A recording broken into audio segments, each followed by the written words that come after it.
What? What? The fall of Forgoth. Oh. Right. Oh, Logan, I hate to say it, man. I don't think we're going to. Stop it. We're going to stop Wait, You could. did not save that. Let us say. So let me preface. Are you streaming, Caleb? Not yet. I am, Okay. if that matters. When you're streaming, I'll start with my preface. Okay. Give me like half a second. Well, can I preface your preface with something really quick? Boom. Of course. Streams up. Oh, never Where's mind. that handsome mug real quick? There Oh. it is. Oh Pepper. yeah.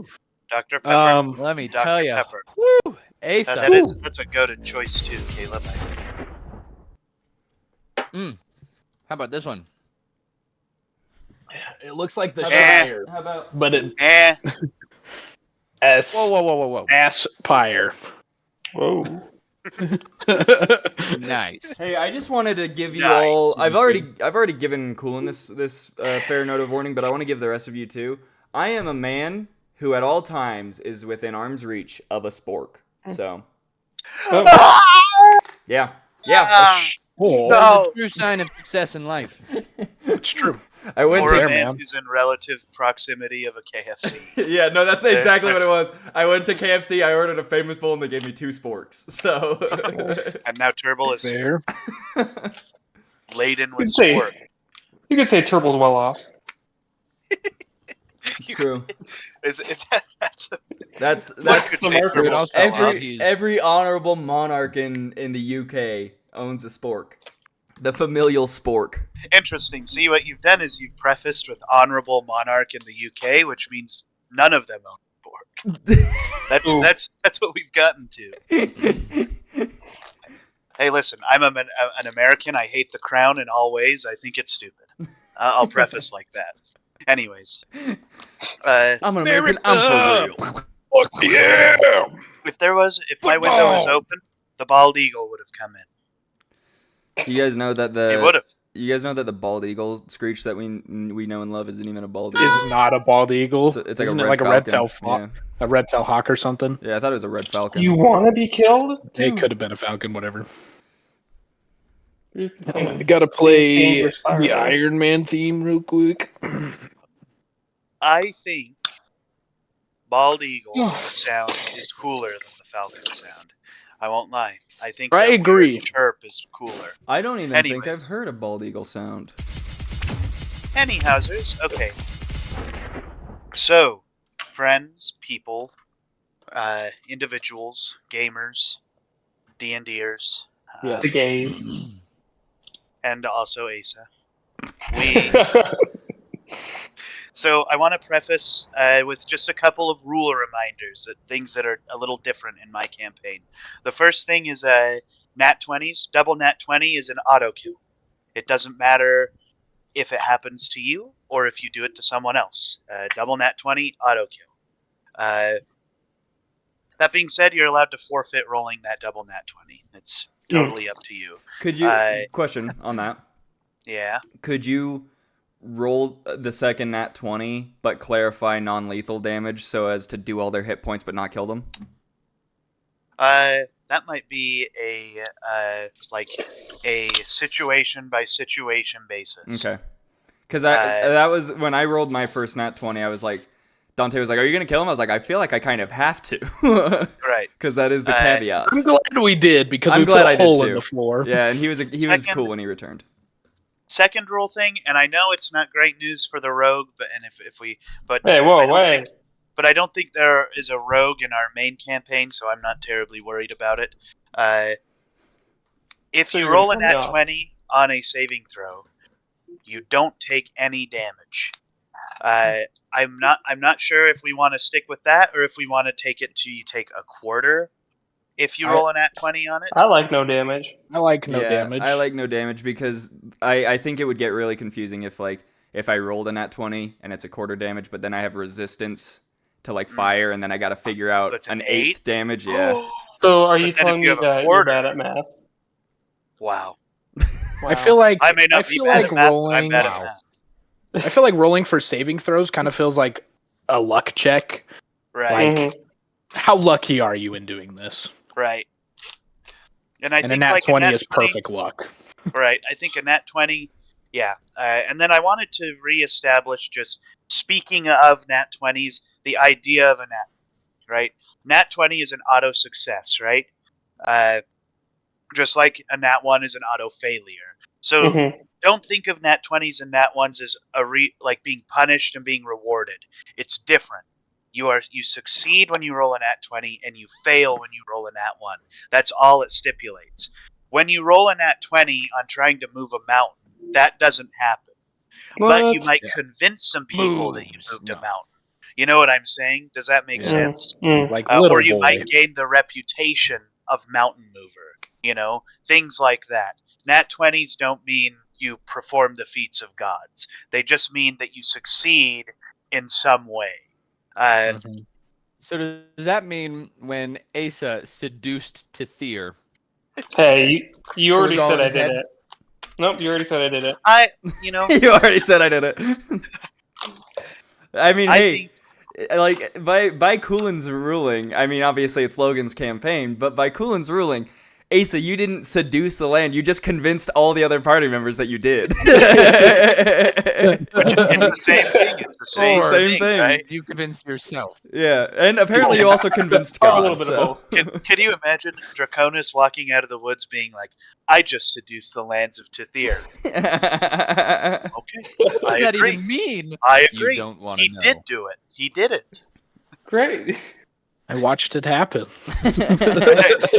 And it was horrible. It's one Blood thing everywhere. to seduce the lands of intrigue and Tithir. It's another thing to screw it. Yeah. That's the wild part. Anyways, so Anyways, if Forgoth, that this be. is the case, anyways, What? if I accused Asa of that immediately. So How dare So you? I would like somebody to give, to the best of their ability, a recap of the events of Campaign 1. Okay.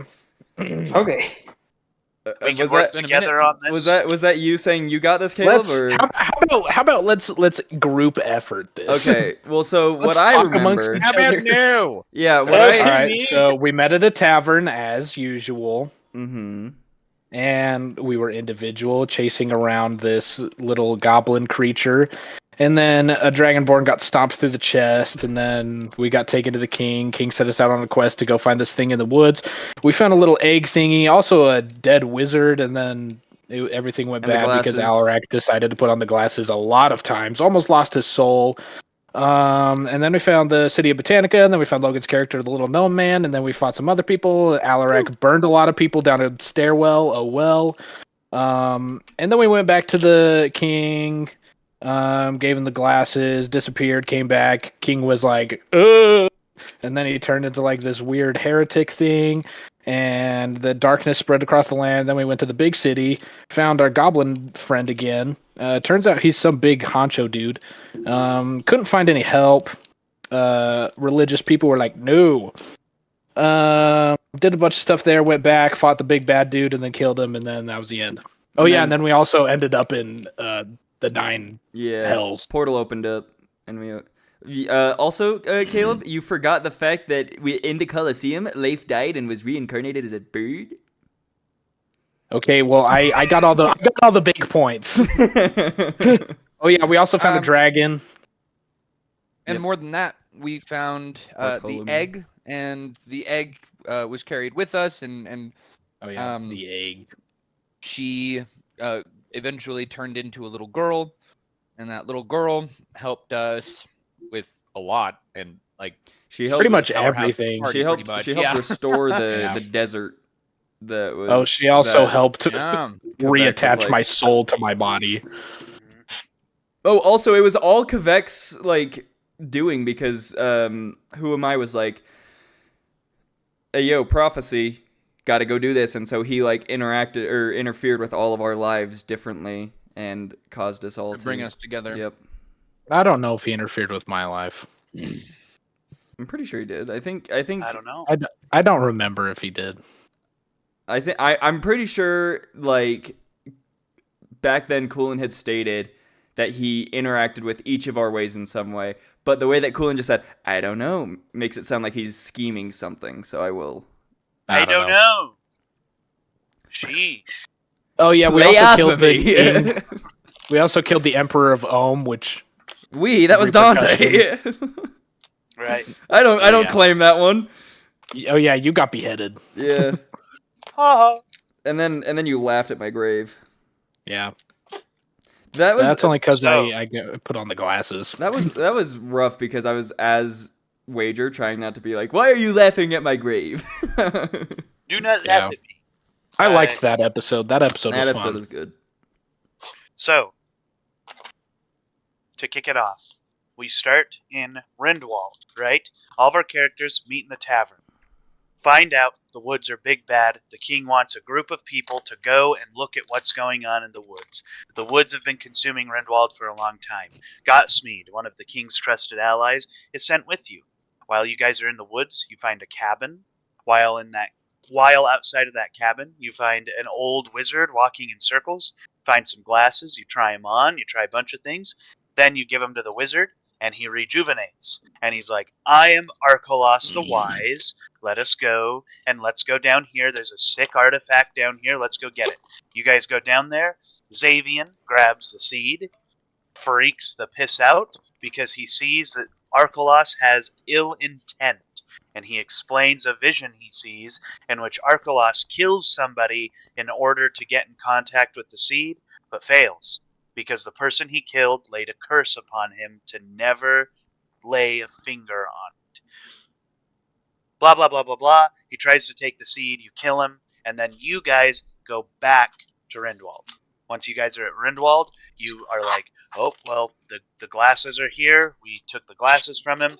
That was it. And on your trip back, that's when Alrak ends up putting on the glasses and almost getting his soul taken from him. You guys show up to the king. He says, I'll store these glasses in the royal vaults. The only two people who can help me get in there is Gotsmead and Gideon. Then you guys leave to go to Botanica. You guys show up in Botanica, find out that somebody is actively causing some problems in Botanica. You unearth a little bit of a conspiracy of some of the people to get in touch with the queen after meeting your good friend Nelwyn to help you with that strike operation. Woo! Some point after that, you guys feel like you're being watched. You go after Gotsmead. Gotsmead reveals the king's obsession of the glasses drove him to force them to open the vault and allow him to put them on. The king put them on and immediately became the Lich. Or, as the greater world knows him, the Dark Heretic. The Dark Heretic begins his workings and musings. You guys then try to get out of Botanica, where the queen tells you to please take care of the seed, and then she launches into battle with what you guys believe is a Draco Lich. You guys continue on. You escape, get out, and you guys go toward Ohm, where you believe you're going to be able to get more information about what exactly you need to do to defeat the Lich. While in Ohm, a corrupt gambler, Amadeus, has you guys sign a contract to fight on behalf of him. It's alright. It's perfectly fine. The contract is perfectly fair. Amadeus is a piss poor loser. He bet against you guys. He was prepared for you guys to lose. But when you guys began That to win, little shit. Sorry. when he began to win, he hopped down into the stands, cast Power Word Kill, and promptly died. He cast Power Word Kill on our good friend Leif, who was brought back by the power of the seed into a bird. After Albeit 3 a different A rounds. cool seed. bird. A cool bird. A cool bird. He becomes this bird guy, and then you guys proceed to the Emperor, who is like, you killed Amadeus. Why the F did you do that?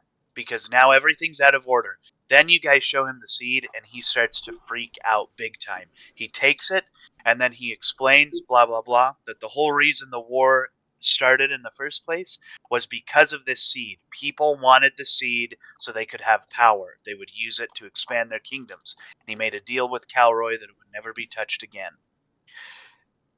Fast forward, the Emperor dies. You guys meet the Omp. The Omp takes you guys to Olirith, the elvish village in the woods, where you guys learn about Calixus the Golden, who would be able to help destroy the Lich in some way.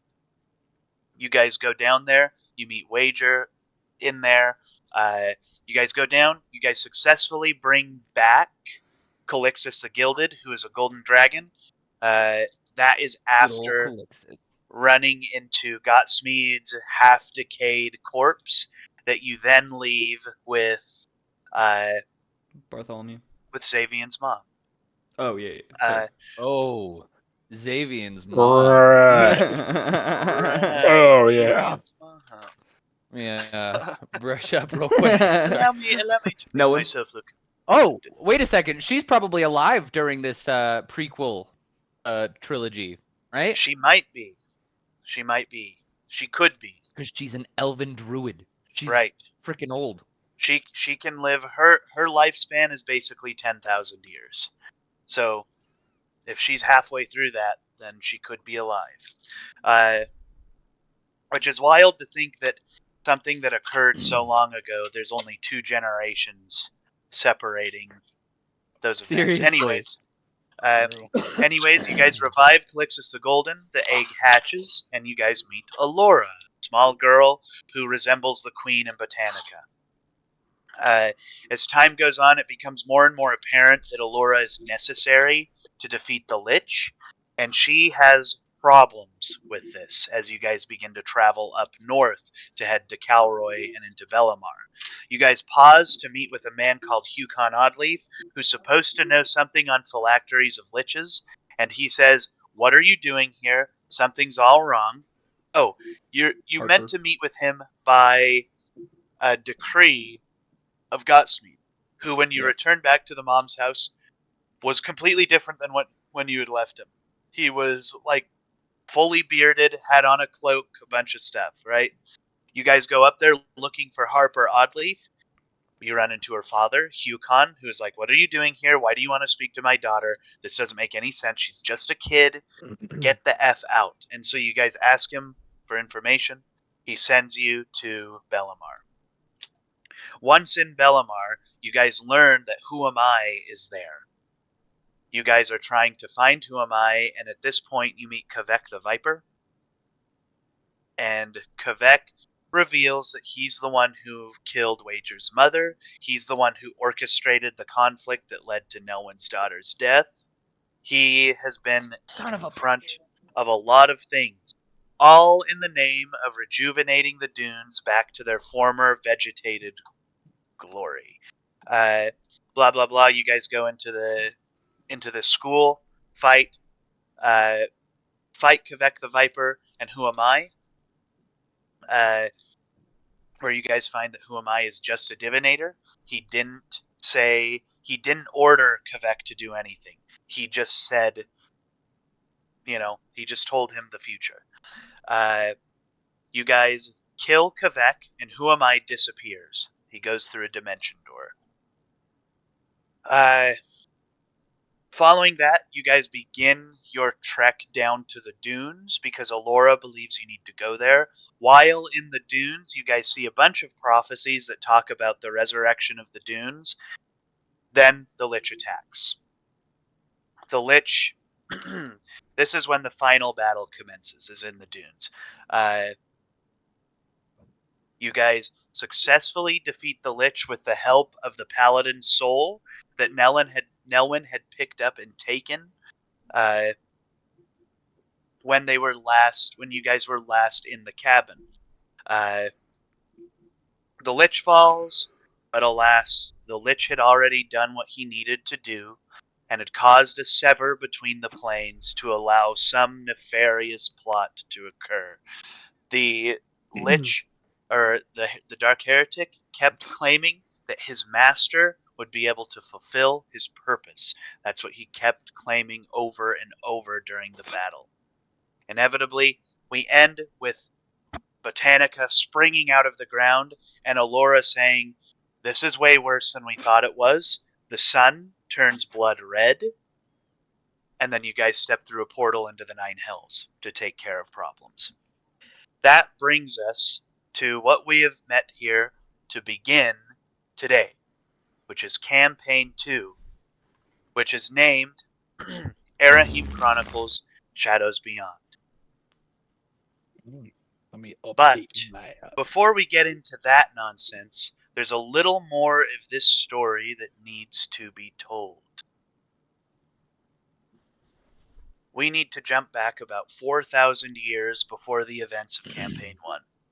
Before the city of Forgoth, a great elvish bastion in the middle of the sea, sunk beneath the waves, never to be seen again. We're going to start in Forgoth. You guys all know your characters, and you have all been summoned to the main chamber of the Emperor. His throne standing on a tall dais above this main sitting area. And you see standing next to him at the top of the stairs is a dark blue tiefling man that all of you would know and recognize as the right hand to the Emperor, Lord Callan of Forgoth. If you look to your left and right, you'll notice the other two of the party near. You see a small kobold with a grayed out eye and a hat upon his head with 2 daggers at his hip. You see a black elven man who wears an apron, has in one hand a smith's hammer, and on his back a steaming, glowing mechanical backpack. And then lastly, a bugbear with hair tied back into a ponytail, carrying a long sword and a mace. He's the extra. This guy, Definitely. Who likes bugbears? right? Guys. These guys would know. Divine intervention? No.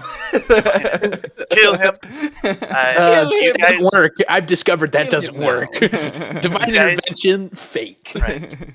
You guys would also recognize the bugbear I'm is sorry. Bartholon, High Priest of Ogen. He is basically the prophet of Ogen. I'm Moses.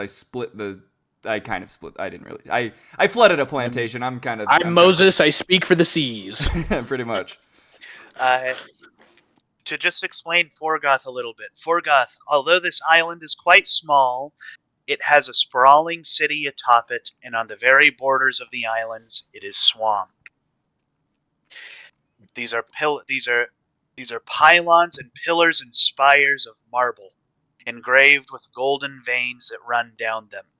The top of their spires, the roofs, these conicular shapes, are made of teals and greens to resemble the colors of the sea. In the center of the town, you see a grand church and a grand acropolis dedicated to Ogen. This is where Bartholon lives. Next to that, you see the acropolis and a pantheon that holds statues of each of the major gods: Kor, Tea, Zaxus, Vilmyra, Ogen. And then one statue of the god of the moon. This Who is that last one? Zoxus? the one of the last ones is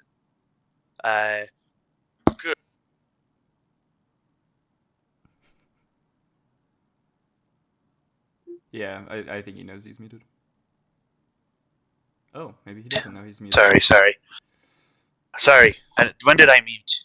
I don't know. You like clicked Right the after button. yeah. Oh, okay. Right when you're like, good heavens. Okay. Oh, goodness. So the god that you asked about was Zaxus. Zaxus, you guys would know, is the god of iron will and knowledge. Tea is the goddess of conflicts and resolutions. Vilmyra is the goddess of death. Kor is the god of sun.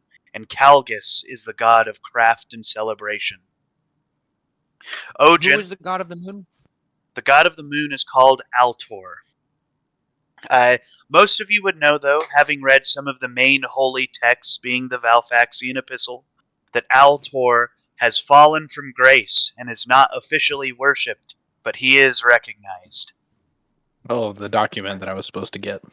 Yes, the document you were supposed to get at this point well over a year ago. Uh, the uh, Uh, All right, where was I? I was explaining the pantheon. Sorry. And then you guys would, of course, know Odin, the god of the ocean and honor. Or, pardon, ocean and storms. Odin, the main reason that he is worshipped here is because you guys exist on an island in the middle of Odin's domain. Blah, blah, blah. Back to the main empirical throne room. You all have been summoned here. Some of you by friends, some of you by the Emperor directly, and some of you summoned by yourselves. To assist Lord Callan in the location of some kind of magical item. You see, sitting on the throne, the Emperor shifts and welcomes you all. Welcome into my palace. This is Lord Callan of Forgoth, my right-hand man. Please introduce yourselves to me and the room. I am Bartholon. I am the High Priest of Odin. Good to meet you. And he will bow very deeply. The Emperor nods back at Bartholon, having met with him many times before and knows him as a just man. The Emperor then looks toward Asariel. I am Asariel. Asariel Amp. The Emperor gestures and says, all that floats and is magical and built and constructed is by this man's design. Our city's architecture, our city's design and layout, that is from his mind alone. Do not let his modesty deceive you. And as you say this, I'm going to twirl the hammer that I have and just like hit my backpack. All right. The Emperor is going to then look at the small kobold standing next to those two. Says, please, tell me your name. What's the Emperor's name? The Emperor is called Emperor Ilarius. Okay. He'll Well, say... you can call him Goncho. Oh, Goncho? Okay. Yeah. Or Bilby. Whichever Goncho, one. how you doing today? Sorry. Okay, what's his name again? It's gone now. Oh, Sorry. Ithariel. It's gone. Ithariel. Ithariel. All right. He'll bow his head kind of in kind of like a respectful but kind of like playful way. He's like, well met, Emperor, and he'll kind of take off his hat and kind of do a bow like that. Well and then met. I'm gonna jump in. I'm Pleasure to standing meet next you. to the Emperor, right? Yes. I'll just kind of jump in and I'll say, by Jove, all of you are so formal. Welcome. It is good to make your acquaintance. And I am Lord Callan of Forgoth. Well, if I knew you were going to be here, I wouldn't have wasted my time with the pleasantries. I'll kind of chuckle and say, well, I believe this will be a fruitful endeavor. I look forward to working with you, little one. Please. Your final companion will be Lord Callan's escort and protector, guardian. And you guys see a heavily armored machine just boom, boom, boom, and stand right behind Lord Callan. This thing stands probably about 6'8".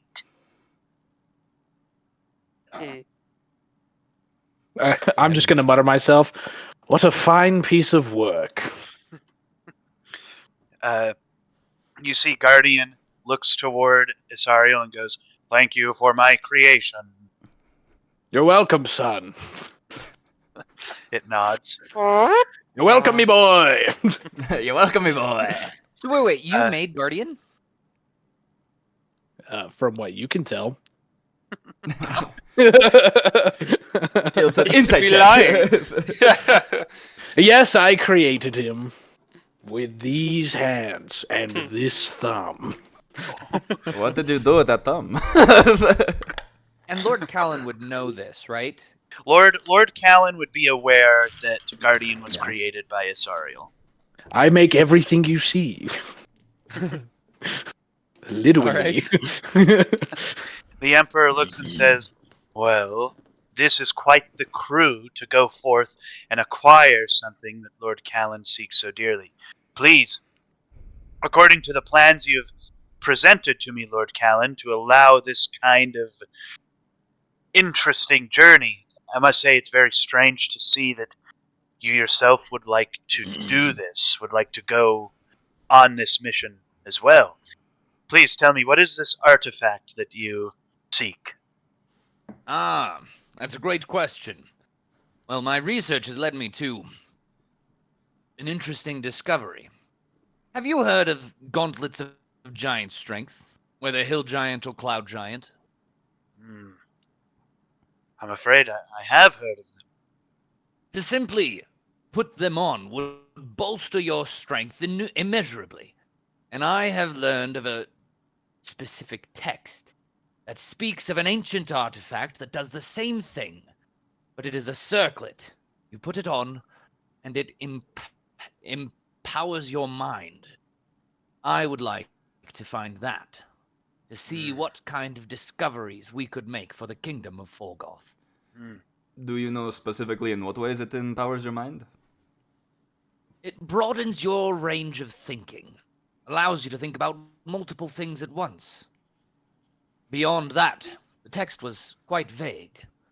However, if it is possible, think what wonders we could create. What blessings we could bring to the people. My mind is already racing. As is mine, my friend. And you'll see Lord Callan kind of walk forward, put his hand on your shoulder, and kind of chuckle in kind of a camaraderie sort of way. Big brains think alike. The Emperor goes, "It is my pleasure to see such great minds look toward the progress of this mighty empire and the propagation of elvish technique and magics and industry.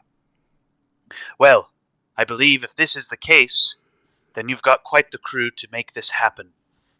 According to this proposition here, the place you will be going is deep within the Low, one of the rainier swamps on the continent of Udrand.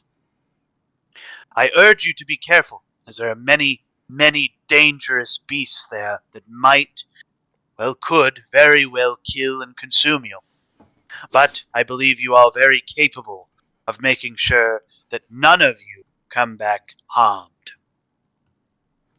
If that is the case, I have written the charter for the boat, and it is ready for you at the docks. You have about 20 minutes to become familiar with each other, and then begin your way toward the boat. You have my blessing. Good luck." And Lord Callum will kind of turn his back on the Emperor and kind of begin striding away with the invitation, kind of using body language like, "Come on, you guys, let's go get acquainted." I will follow behind Lord Callan. However, I do want to kind of turn to Snog and say, "So, what is your part in all of this? What got you in here?" My part is the thief. I steal stuff. I steal stuff. There ain't a place I can't get into. I must admit that is relatively vexing information. Vexing. What do you think the job is? Why do you think we're here? You think we're just gonna go buy it off the streets? If it was that simple, he wouldn't need any of us. I'm picturing myself. My red friend. Yeah, Indeed. I was picturing myself standing in front of you, and then like you're gonna see me like slightly turn enough to where you can see my eye, and you're gonna see like a soft orange glow from my eyes, and all you're gonna hear is, "I will be keeping a close eye on you then." And the eye kind of.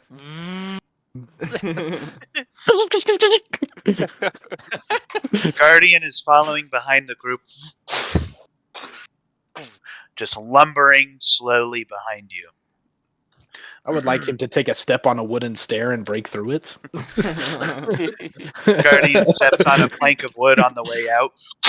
Doesn't stop. Just plows through whatever stairs he was walking through. There's a close you- fence. Guardian and I- Guardian Oh. and I are pretty like I won't say close, but like we're familiar with each other. We know each other, right? Yes, Guardian is designed to be your protector, your basically your right hand man, right? Okay. Your You know the friend, Guardian, your protector, your your lover. friend, your protector, could be your lover. He's a I don't know, Sariel. What type of equipment did you give him? Oh no. He's designed for all sorts of things. Oh no. I built him myself. I built you. With But tender Guardian, love and care. right? You know that Very Guardian tender. is soft spoken. He doesn't speak very often, but if you address him directly, he will respond. Okay. So you created that monstrosity. It's quite impressive. I am not a monstrosity. I am Guardian.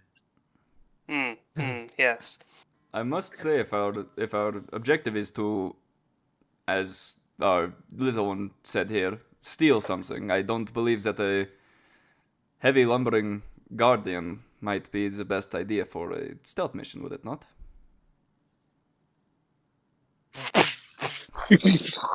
I can be quiet. Trust me. Well, if you say so. Tries tiptoeing. Yeah. And Lord Callan will kind of turn to you. Chase, what's your character's name? Bartholon. Bartholon, you prove a very valid point. And I'm sure, should arise, we should be able to navigate things with a little more care than some of us may be able to give. We may need to leave him behind. We'll see. I have designed is your him as the will. perfect protector. He'll wait in Because- the car. He goes, protect, and a massive shield folds out of its arm. I don't Well, mean damn. now. Sorry, father. He almost landed on my tail. Well, I think seeing all of this, Bartholon's just gonna kind of like under his breath look up to the sky and be like, Ojin, protect us. Ojin appears out of nowhere. Oh. All right. You guys show up to the boat, and you see a burly, half-elvish man standing there by the boat, and he goes, "Hello there. Are you the ones who are chartering out my boat?" We are indeed. indeed, my friend. And I'm gonna open up my coin purse and hand him a couple of gold pieces. He goes, "Oh, that needn't be necessary. The Emperor has already paid me." But this is between friends, yes? And I'll close his hand around the gold pieces and clap him on the shoulder. He just takes it and puts it in his bag. "Well, I do appreciate it, Lord Callan. They do say you are the people's lord. But, nonetheless, I do what I can, my friend. And what was your name? Stephen." Stephen. A name I shan't forget. Steve. Might I ask, is that with a V or a PH? What's a V? What's up, Steve? It's like it is like half of a W. What's a W? Uh, A PH it is. Can we get going? It says here that it says the Emperor told me that one of you called Snog was supposed to pilot this boat here. I have a couple of things to tell him. That is I. How may I assist you this day? You see, he looks around, then he looks down, and he sees this little puppy lizard, which is that's the best way to explain kobold, I think. And he goes, "Oh, you're the captain? Well, I suppose we can get a barrel or something so you can hold on to the wheel then." Get him a booster Well- seat. Much Well, appreciated. And do you have my captain's hat? do I have your captain's hat? I can't sail a boat without a captain's hat. Is that not a captain's hat on your head? What is that? No, this is an adventuring hat. Oh, I guess I could give you my hat. And he Oh, pulls yes. off this little, he pulls off just this little, bandana that he has tied around his head. Here you go. I'll put the bandana like around the hat, kind of like how if it's like a cowboy hat. Just starts It's dripping sweat. It is drenched. This guy is very, very, Sweaty, very sweaty, very gross, very moist, very moist. A He goes, greasy lad. very well, humid. I suppose if that's the case, this is one of the nicest boats in all of Forgoth. You guys look at it, and you see a fairly nice skipper ship. It's supposed to go pretty quick across the sea, and Lord Callan, this isn't like the normal boats you get on. The boats you get on are pure white pearlescent wood that float along the shores of Forgoth as people celebrate and party and drink and eat fruits from all over the world upon them. This is unlike any boat you've been on for a long time. Isariel, you've never been on a boat like this. Period. Nope. And Bartholon, you're very familiar with boats. I was going to Snog. say, Isariel's probably like, oh, yes, I can attach some things here and replace these. He's like, why are we using wind to power this thing? What about This coal? wind. What is wind power? What is wind? Does it even pollute the world? What's the point if it doesn't cause pollution? I don't understand. What's the point if it doesn't punch a hole in the ozone? Suddenly a giant puff of smoke from his backpack. You see Guardian looks at Steven and goes, can I board the boat? And Steven ignores him. He doesn't respond to it. Steven's going to look at Snug and go, Snog. It is, right? Snog. I can call you that. Of course. Okay. I really, really love this boat. And if any harm befell it, I would be very heartbroken. Oh. So please take good care of her. As the captain of this ship, I will do my due diligence. She has a name, you know. What's her name? Alex.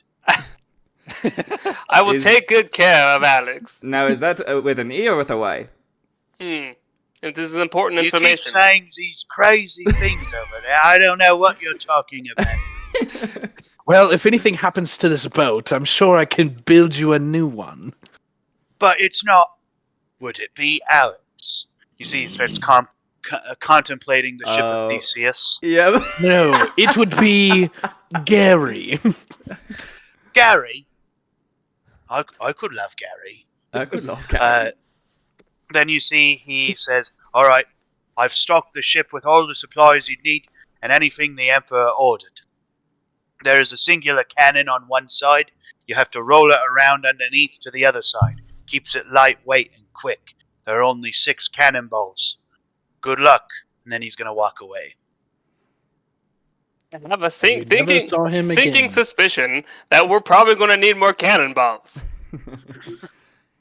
I think And Ojin's... as Steven walks, Sorry, I was just Go going to say to what Snog said, as Snog says that, Ojin's going to hop on the boat and say, nonsense. On the ocean, the almighty Ojin is the one who rules. We shall have no harm befell us. And then he will kind of just and arms out towards the sea, just bask in the glory.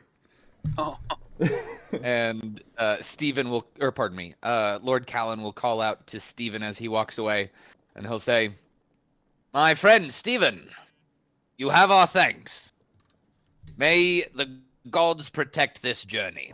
And then he'll say, to Stephen, he'll say, "Tell your friends of our voyage, for it, I'm sure, will be a fruitful one. Much will happen, and many stories will be shared." May your command be my will, Lord Callan. Good day. Then he's going to take off. And good day to you, Stephen. You guys hop onto the boat, and I will say, Bartholon, as you step onto the shore of this boat, onto the deck of this boat, all of you do kind of notice that Bartholon seems to glow a little bit. This is definitely a holy man. The sea is his domain. And when he says that you will travel safely by Ogin's command, he means it. Oh, it's like a guarantee. It's as close to a guarantee as you can get about a thing like the ocean. When the god of the ocean says you're good, you're good. Right. But anyhow, you guys, I presume you all load onto the boat. You see, if Guardian stands at the front of the boat kind of like ever so slightly leans a little bit. Guardian, it might be best if you stand near the middle or the back of the boat. I will stand in the precise middle of the boat, father. And then you see he just, as he's trying to do math to compute and calculate the exact center of the boat. It's like, pardon me, father. I was not programmed for mathematics. I'll just point in a direction and just say, stand there. He goes, yes. And he goes and stands there. Perfectly balanced, as all things should be. I feel as though I've heard that quote somewhere before. Yes, it was from me. Oh, I see. Perfectly balanced. In Infinity War, Thanos goes, "Yeah, as a sorry Right, Lamp that's what I once was said, thinking. and perfectly balanced as all things should be." All right. With that, you guys drop the sails. A gust of wind catches them, and you guys are off. Snog, I'm going to ask you to make your first survival check to successfully navigate the waters to get to Can I Udra. can I by chance give him help as Prophet of the Ocean? You can give him help, but also as a cleric, you could give him guidance if you wanted him to add to Guidance. Do Touch I him. have- How Do I about you have, give him Touch guidance? him. Oh, that's a cantrip. Oh, wait, Guidance. I also have guidance. Guidance. Well, And Giga guidance. I Giga Well, guidance. touch him will too. have a book, and in this book of research, I have a couple pages that I had written down about what the environment is supposed to be like. Basically, I have the weather reports, so I'm gonna show him those and tell him what to Tell him- expect. prepared as always, you rascal. You devious man. Snog, as you look at these weather reports, go ahead and roll me just... give me just a second. Let me see what the check is for this again. Oh, everyone's playing... Okay. Okay. Go ahead and roll me a perception check as you compare the notes to what you can tell. I'm mathing. Haha. 32. For your perception? Yep. So, for the 32 perception, you're looking at these navigational charts. And sure, for someone who studies paper, this all makes sense. This seems to go around and make perfect logical sense. But you know, by the taste of the wind and the area of which the sun is in the sky, that these are slightly inaccurate. Helen, where did you get these? Some kind of back alley marketplace? I suppose I did. Forgive me, my goodman. They're fine. There's just some inconsistencies in these reports. But they will do. Well, And very you'll see me well. kind of They mark will little do. things on the map, kind of like little circle some stuff and make some notes. Right. And you'll Callan- see Lord Callan kind of peering over your shoulder, like, sincerely perplexed as to why those weather reports were off. Anyways, that was Callan, it. go ahead and roll me just an insight check. Okay. Callan, not Snog, sorry. I know that's one of your characters' names, Asa, but... It is. Oh. It is. Wait, am I rolling? Sorry. No, Am I rolling? not you. Logan's rolling, okay. Logan's rolling. Okay. Oh, He wasn't moving, so I was forgive me. confused. Yeah. That would be 6. I saw your roll. I forgot about D&D Beyond. Yeah. Same. Uh, So did I. Oh yeah, I was gonna say I don't mind if you guys roll in person either. It's up to you Cool. guys what you That's want. what I. Yeah. I'm gonna roll in I my got a new mind. dice. It's all sparkly Hmm. and That one. has like a Oh, very nice. glitter Is in that it. like a stone die? It is a plastic die, but it has glitter It's in the very middle pretty. of it, and it moves around. Well, neat. Where's my dice? Thank you. Ah. Where's mine? So, Callan, as you're looking at these writings, you can't exactly tell what is wrong with the writings themselves. Whereas you do remember, though, Snog is very well traveled. He might just have a better sense than what these papers are. Okay. Helen, what have you been? As I'm writing, just kind of making some notes. What have you been up to in these past few years? Just helping with the kingdom, my friend. Just Oh, helping I with bet. the kingdom. I bet you have been. Wink. Do we know each other? Yes. Snog. Yes, Snog is an old friend of yours. Oh, from back that- before I was like a lord.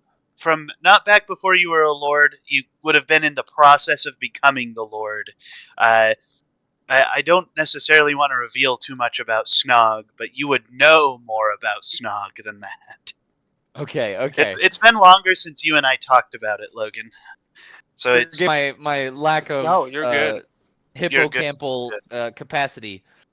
Hippocampal capacity was my nickname in high school. No, it wasn't. No. I think I made that word up, but I will say in response, and I'll say, and you, it appears your skills have gotten more and more precise. What have you been finding yourself doing these days? Oh. Nothing. Nothing but trouble, I'm afraid. And he'll give you like a knowing smile and like a little. Hey. I see. Well, I'm sure those skills will come in handy this adventure. I'm sure we'll have lots of fun. Never enough, my friend. Ooh, I'm hoping. I'm looking forward to it. Well, while we are on this journey, I would like to know everyone's skills as we embark on this quest. I would like to know what everyone's strengths and weaknesses are. A very practical approach, my friend. Of course, of course. Asa, what did you get on your survival check?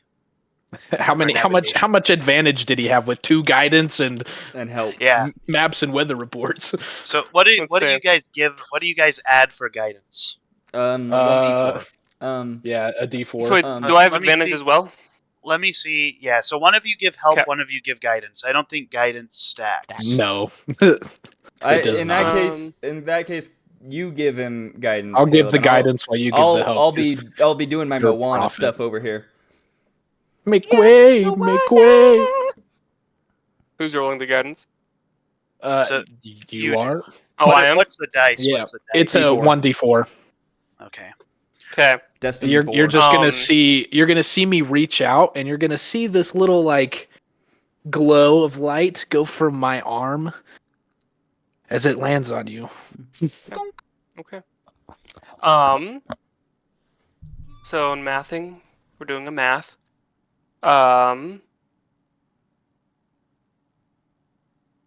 That's a big number. It is a big number. 31. 31. You see, as soon as you guys hit the water, Snog grabs the wheel and then catches it in the perfect position. Snog seems to move around this boat with expert understanding. He hurries and scurries up the rigging, unties a rope, drops a subsail, runs down the rope, goes over to the mast, tilts it a couple of degrees, and then scurries back up to the The wheel. the helm. So go ahead. Let us get back to Isariel's question. Strengths and about weaknesses. Ah, That's right. I believe my strengths speak for themselves. Yes, you are definitely a great sailor. Thank you, thank you. But where I fail, and you'll see me hop down from the barrel, and I'll try to lift it, and it doesn't budge at all.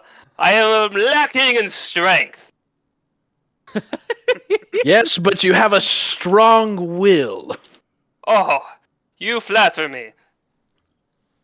Yes, I do. Yes, I do. If Yes, that Kobold is could what blush, is you'll see him happening. blush. That's a book title. If kobolds could blush. If Kobolds kobolds could could blush. Um, Bartholon's gonna say, very similarly, I am a very wise man. My adventures with Ojin have taken me across many different encounters and locations, and I have grown much experience through that. However, you can tell, and he will try and touch his toes, but he can't. He's not a very dexterous man. I see. And then and you guys can also surmise the fact that a lot of, like, as of what's been going on, you can tell he's kind of had some, like, not like social anxiety, but like he hasn't been very charismatic either. There you go. Yes, low riz. Low riz. No weird. Low riz. Why do I need to riz anybody when I have God by my side? True. I'm on that. You need the power of God and enemy. What is this enemy you speak of? It's the future. Oh yes, of the future. I see.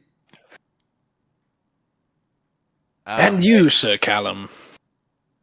Yes, I am an advisor, a dear friend to the Emperor, and as a result, I have cultivated skills in many different areas. But my favored skill set is that of working with people. And if you guys are pretty familiar with Forgoth and the politics thereof, you would know that Lord Callum's a politician. And he would say, and I suppose when it comes to weaknesses, my greatest weakness is that of, perhaps, overconfidence. And you guys would remark, he's very much of a leaner build, and the tome that he carries with him is indicative of, pretty high intelligence. But he's also pretty strong, pretty capable physically as well as intellectually. So he doesn't really have any obvious weaknesses. So when he says overconfidence, that's potentially a very real thing. Because he's kind of good at everything. Okay. Nice. And then, as for me, and then you're going to see my eyes start to glow orange again. And you're just going to see me, like, reach behind, and, like, you hear a little click. And then I just, like, stretch my hands out, and you're going to see my backpack kind of unravel as it wraps around my arms and legs. It, like, claws me, basically, and then just envelops me. And then it's just going to close around the top. And then you're going to hear, I am an artificer. I have created this suit specifically for literally every physical battle I will ever come in contact with.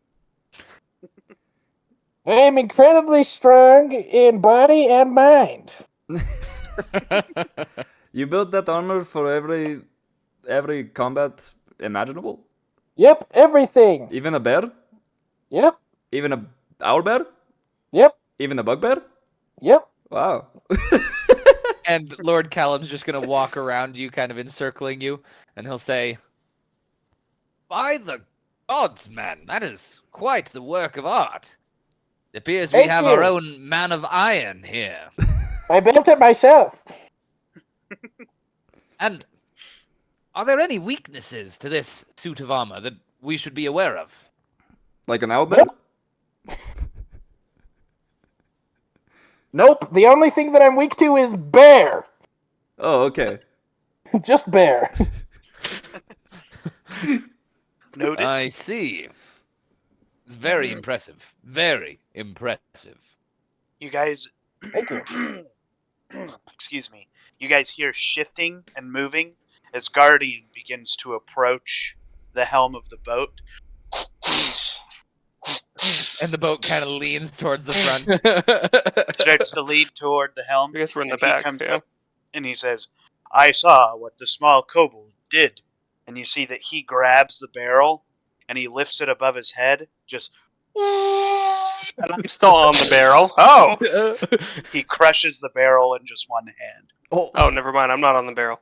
I'm not on the barrl. No. I'd like to be anywhere but the barrel, please. I like to think you're like plastered to the bottom like a gecko. And he turns it, and as he crushes it, you leap onto the helm.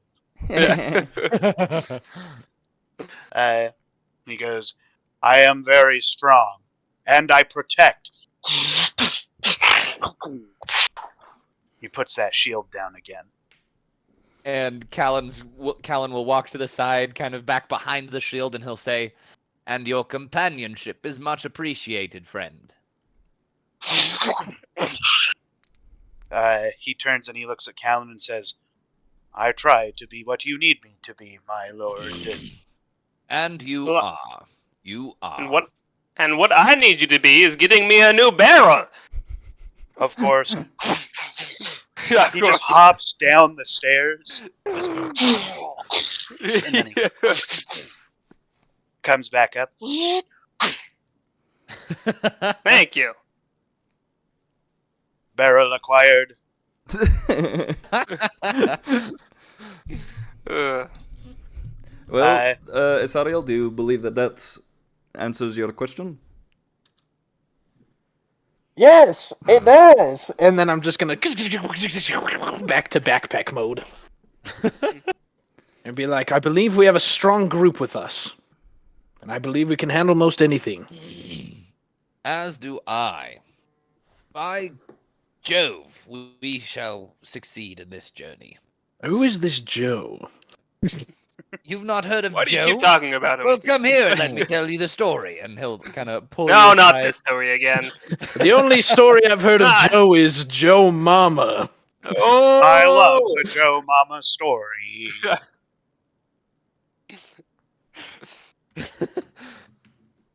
So, All right.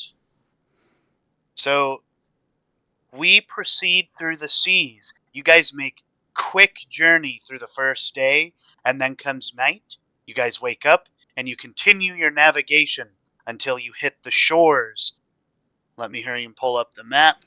The map is pinned in the Arahim Chronicles chat, if you guys wanted to look at it. For the most part, this map is it is as accurate as the world is then in terms of Udrund. Runora is where a lot of the kingdom changes are. There is no Ohm in Runora. The Aloran Woods do not exist. There is no Olirith. Vectorcag ruins are an actual city called Vectorcag. And Bellamar is much smaller than it was now. There's also a significant kingdom in the dunes. But you guys continue straight over from Forgoth directly to Camden. And you guys arrive there within a couple days' journey. Let me see. Yeah, so a couple days pass and you guys get up there into Camden. As you guys land, this is a kingdom of men. Very obviously, as your boat begins to approach, they see the banners of Forgoth waving above it as it gets into the dock, and there is like a crowd of humans just standing there waiting for you guys to show up, basically.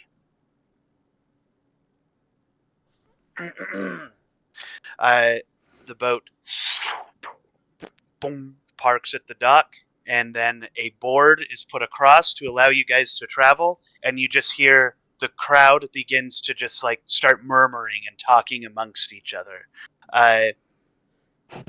What order do we dismount the boat? Lord Callan first. I think All right. Bartholon last.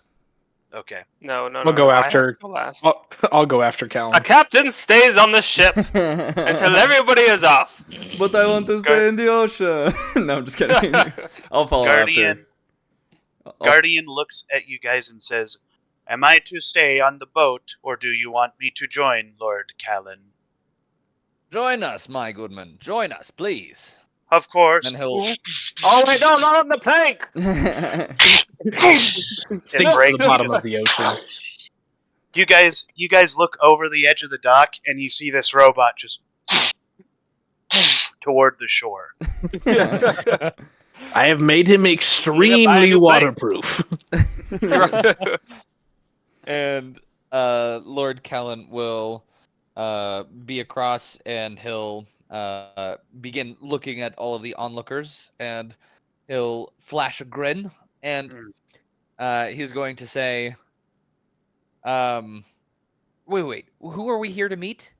You Well, guys are not here to meet, but there is stuff that the Emperor has arranged for you all to gather equipment for your trek inland toward the low. So where are we supposed to go to get that equipment? So, you guys can't actually see exactly where you're supposed to go because all of the people are crowded around the docks, but you're supposed to meet at an official emissary's place, which is just like, it is a building in Camden, that has, it's basically an emissary building, and that's where he has arranged for your stuff to be gotten, basically. But it's kind of Right. difficult to travel through as the crowd is there. And so Lord Callum will kind of look at the crowd, flash a big toothy smile, a dazzling smile. He's a pretty handsome man. Mhm. And he'll kind of almost like a showman say, "Ah, the good people of Camden. It is good to finally meet you and make your acquaintance. Is there someone who could tell us where to find the emissary's house? We have business and dealings with him from the Emperor of Forgoth." You see the people kind of like, they look at each other. Go ahead and everyone roll me an insight check. And I would like to see if I could possibly see if I could kind of try to win them over. Okay. Would it be possible to either roll either persuasion or performance? For sure. I think if you think you're trying, do you think you're putting on more of a performance and trying to convince them? Yeah. Then we'll do performance. I got a 19 on my insight. 19 on insight. 18. 19, 18, 15 on my performance. 15 on performance. 11. And 11. goodness gracious.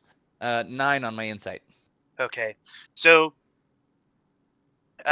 those of you with a 15 above recognize that the people have probably never seen anyone, like they would know who Lord Callan is, but it has been probably like 50 years in the life of an elf since they have had a visit from like someone who's of the higher ups of Forgoth. You see remnants of Forgothian technology littered along the streets of floating lamps that are of Isariel's design, etc. You see, but you do see these people are more curious. They're intrigued, like Lord Callan of Forgoth. This is the guy. This is like right below the guy. The only thing, like, they're just interested, I guess. I kill him. Callan, as you Yes, start putting on this performance, as all politicians are, you are somewhat divisive.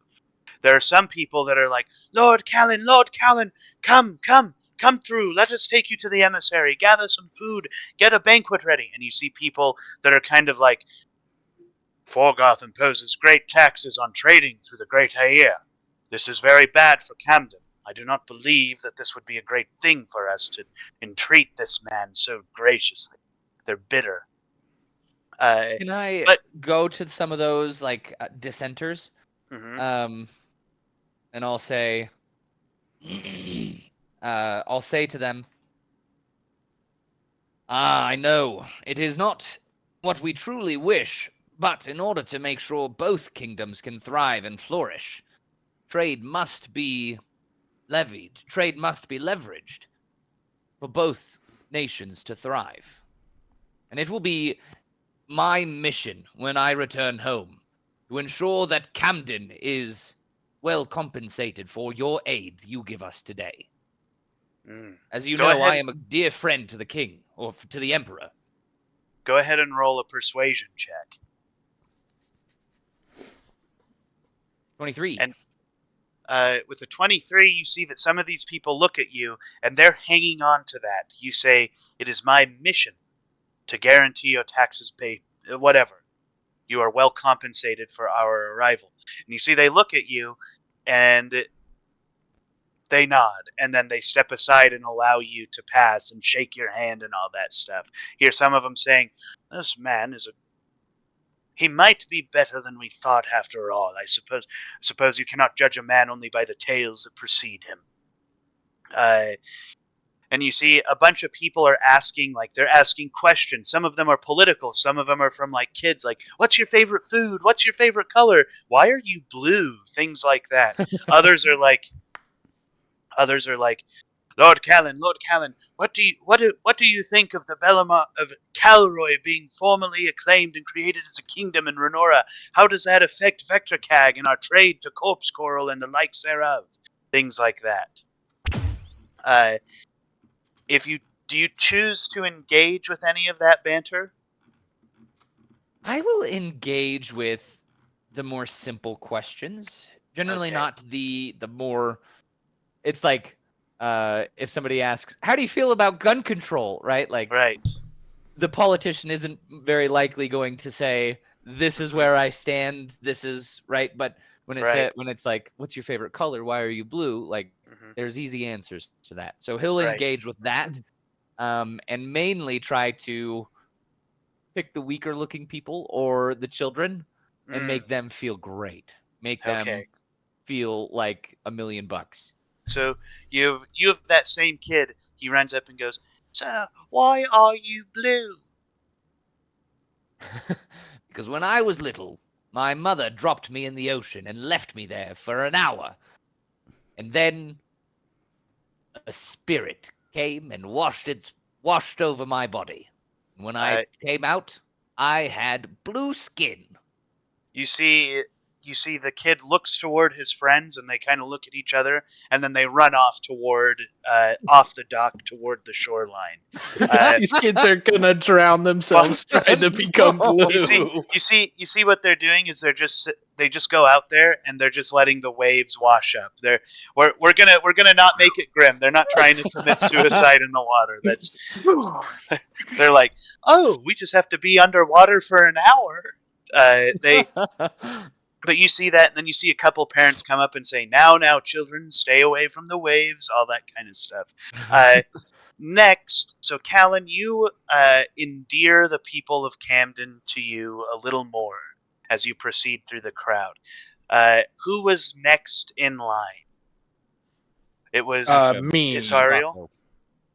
Yep. Asham? No, he can't be here. Where is Alarak. Alarak. Nah, he was not born yet. You see, Isariel, as you proceed through, you see people are looking at you in wonder. They're looking at your backpack, and then they're looking toward Guardian, who has just emerged from the water on the shore, and they're noticing similarities in the design and make of the backpack and Guardian, and they start going, "Is that your creation? What is that upon your back, sir? What have you with us? What is that Forgothian technology you have?" Well, if you really want to know, and then I'll kind of create a big circle around me, clear out the way, and then just suit up in front of them, be like, "I created this." you do that, and a bunch of the people here, Guardian looks like an armored man, right? They can't necessarily tell that he's a warforged underneath his armor. Mhm. What you know, though, is that the armor is Guardian's skin. You took a set of armor and you built Guardian inside of it, right? Yep. And then you added things to the armor, etc., etc.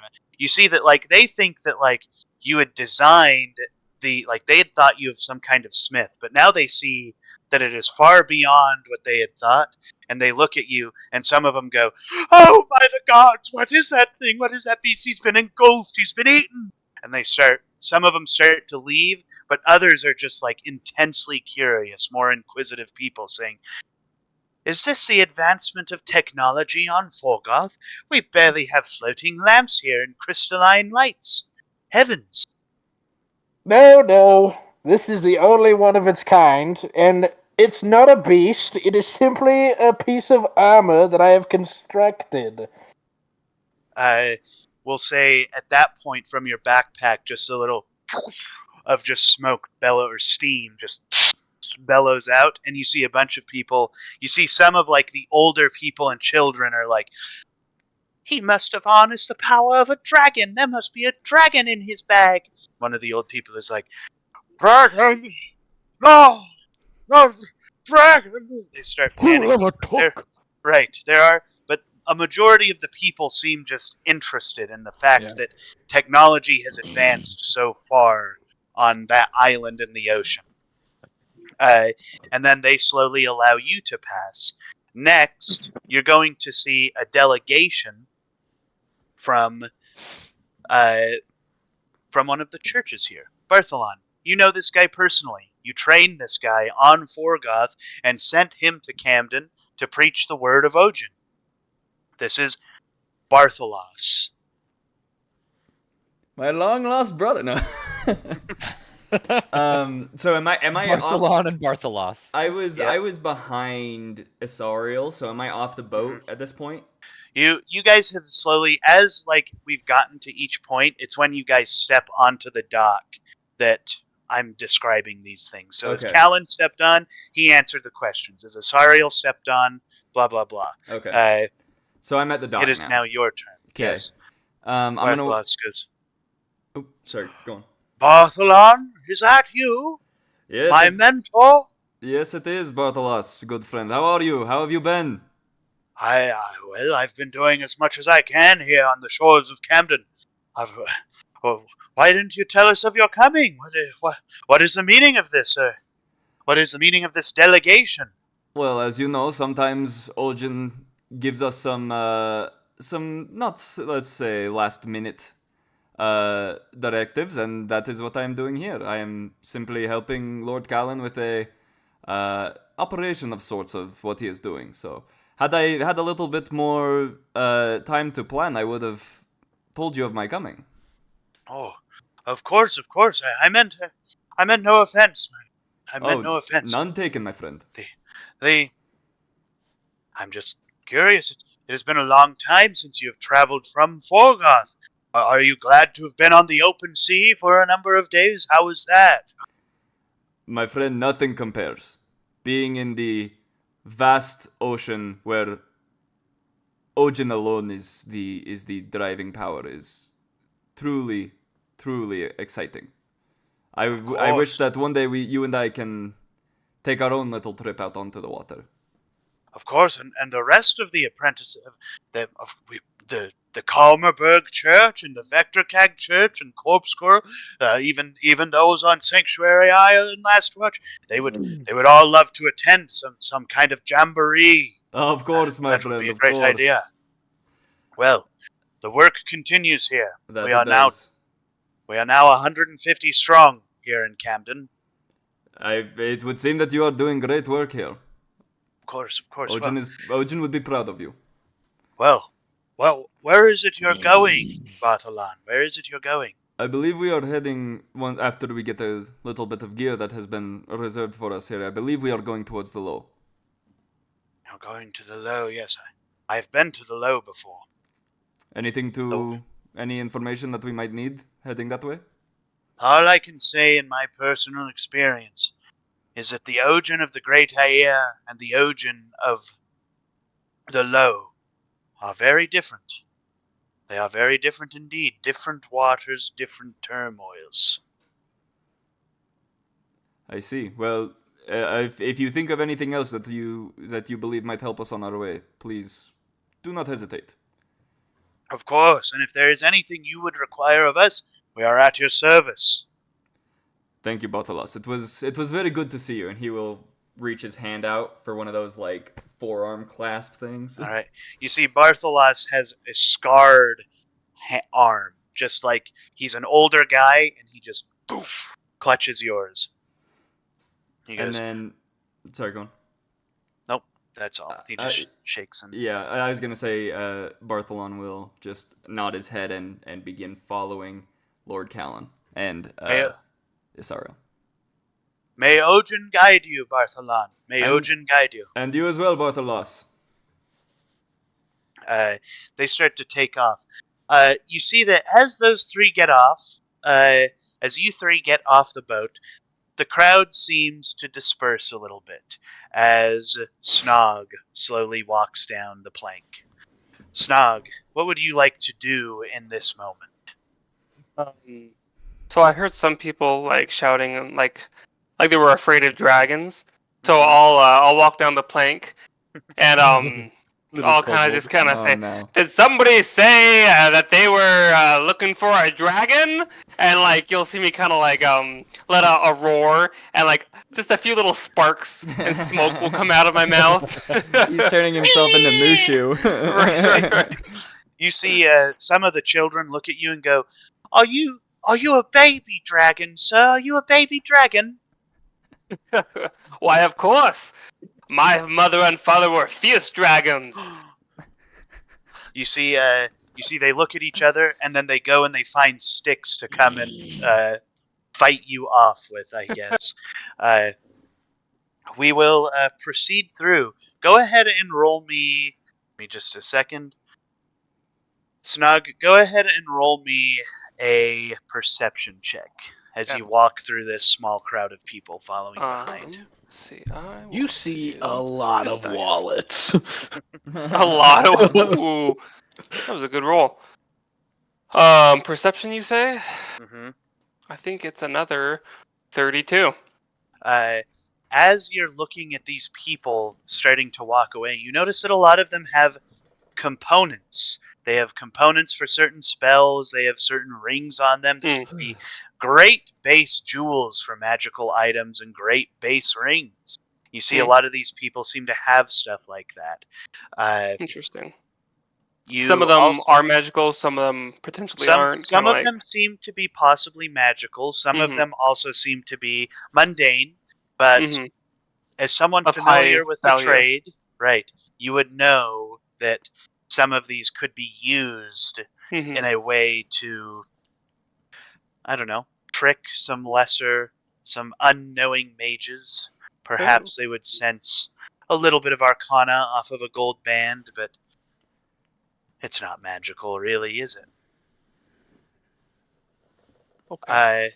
Lastly, scribbled on one of the posts of the dock, you see a meeting place written and spoken about.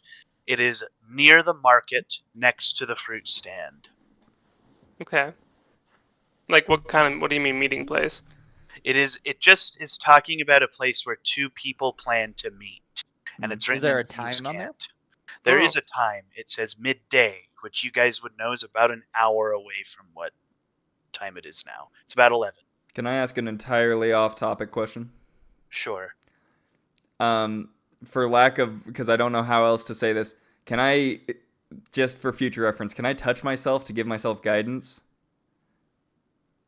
Is that a mechanic that I can do? I Yes. don't know if you can. Yes. You give yourself guidance? Oh wait, hold Can- up. Actually, Because it says range/area is touch. Yes. So I don't know if it's just something along the lines of yeah, like, you just touch one willing creature, so you can touch yourself. Yep. You can give yourself guidance. cool. Really quick, I'll just kind of scamper up to Callan and I'll pull on his robes. Callan, did you Do you notice the, how do I say this, the high value of some of the jewelry these people are wearing? Some of them seem to be a little magical. And I'll say, even if I hadn't noticed, I'll say, indeed I have, my friend. It appears these Oh, you lowly... haven't? You're a liar. You didn't notice until I told you. It appears these lowly villagers are more than they appear. Yes.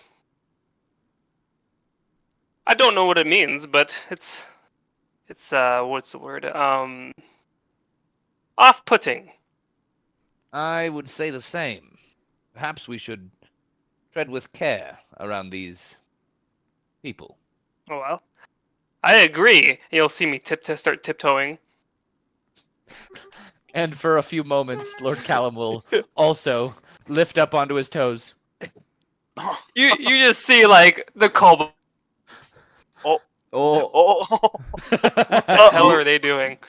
Do Oh, we missed it. You froze for a Yeah. second. What'd you do? Oh shoot! it again. Stand up. he's out of frame. He's gone. Oh, I think sorry, you internet freaked out. I think you froze again. Did I? I think so, because on Okay. our end you. Oh Just, no, like, I did. Yeah. Okay. I was had like, a. Yeah, it's like my you went cord. off screen and then Oh. Yeah. then just it just stopped. Anyways, No worries. But anyways, that image is in your head. Of us What image? tiptoeing.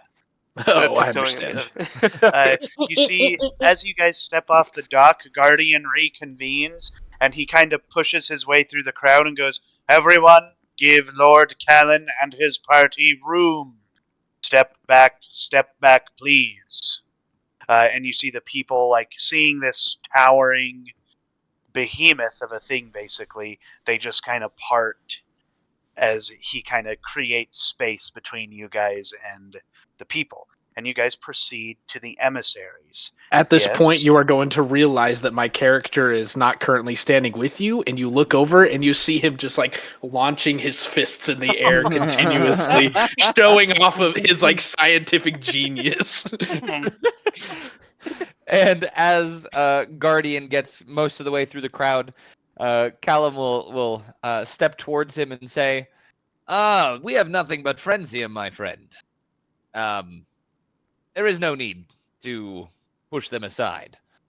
Allow them their freedoms, and they shall allow us ours." Of course, Lord Callan, pardon my insolence. And then he steps back just a little bit, and people start like getting near him and like scratching dents and like markings on his armor, just trying to see kind of what he's made of, what he's looking. Instantly, what he you're is. going to see an orange glow as you see me just as I hear scratching on my creation. Do not touch him. This And tickles. Lord Callum will just kind of start showing him off like, "Indeed, these are the technological wonders that Forgoth has in store. Can you imagine hundreds of warriors made just like this? A few to protect your town as well." You see some of them look at Guardian, and they start to see they like that idea. They like the prospect. An actual delegation, an actual militia of some kind from Forgoth. They like that idea. They like it. They want it. And You guys proceed into the emissaries building, and you see sitting there is a middle-aged elvish man who has half-moon glasses sitting on the tip of his nose as he's signing papers. And he looks up and he sees Lord Callan, and he stands, he hurries and gets himself up and bows and says, "Lord Callan, the Emperor told me of your imminent arrival.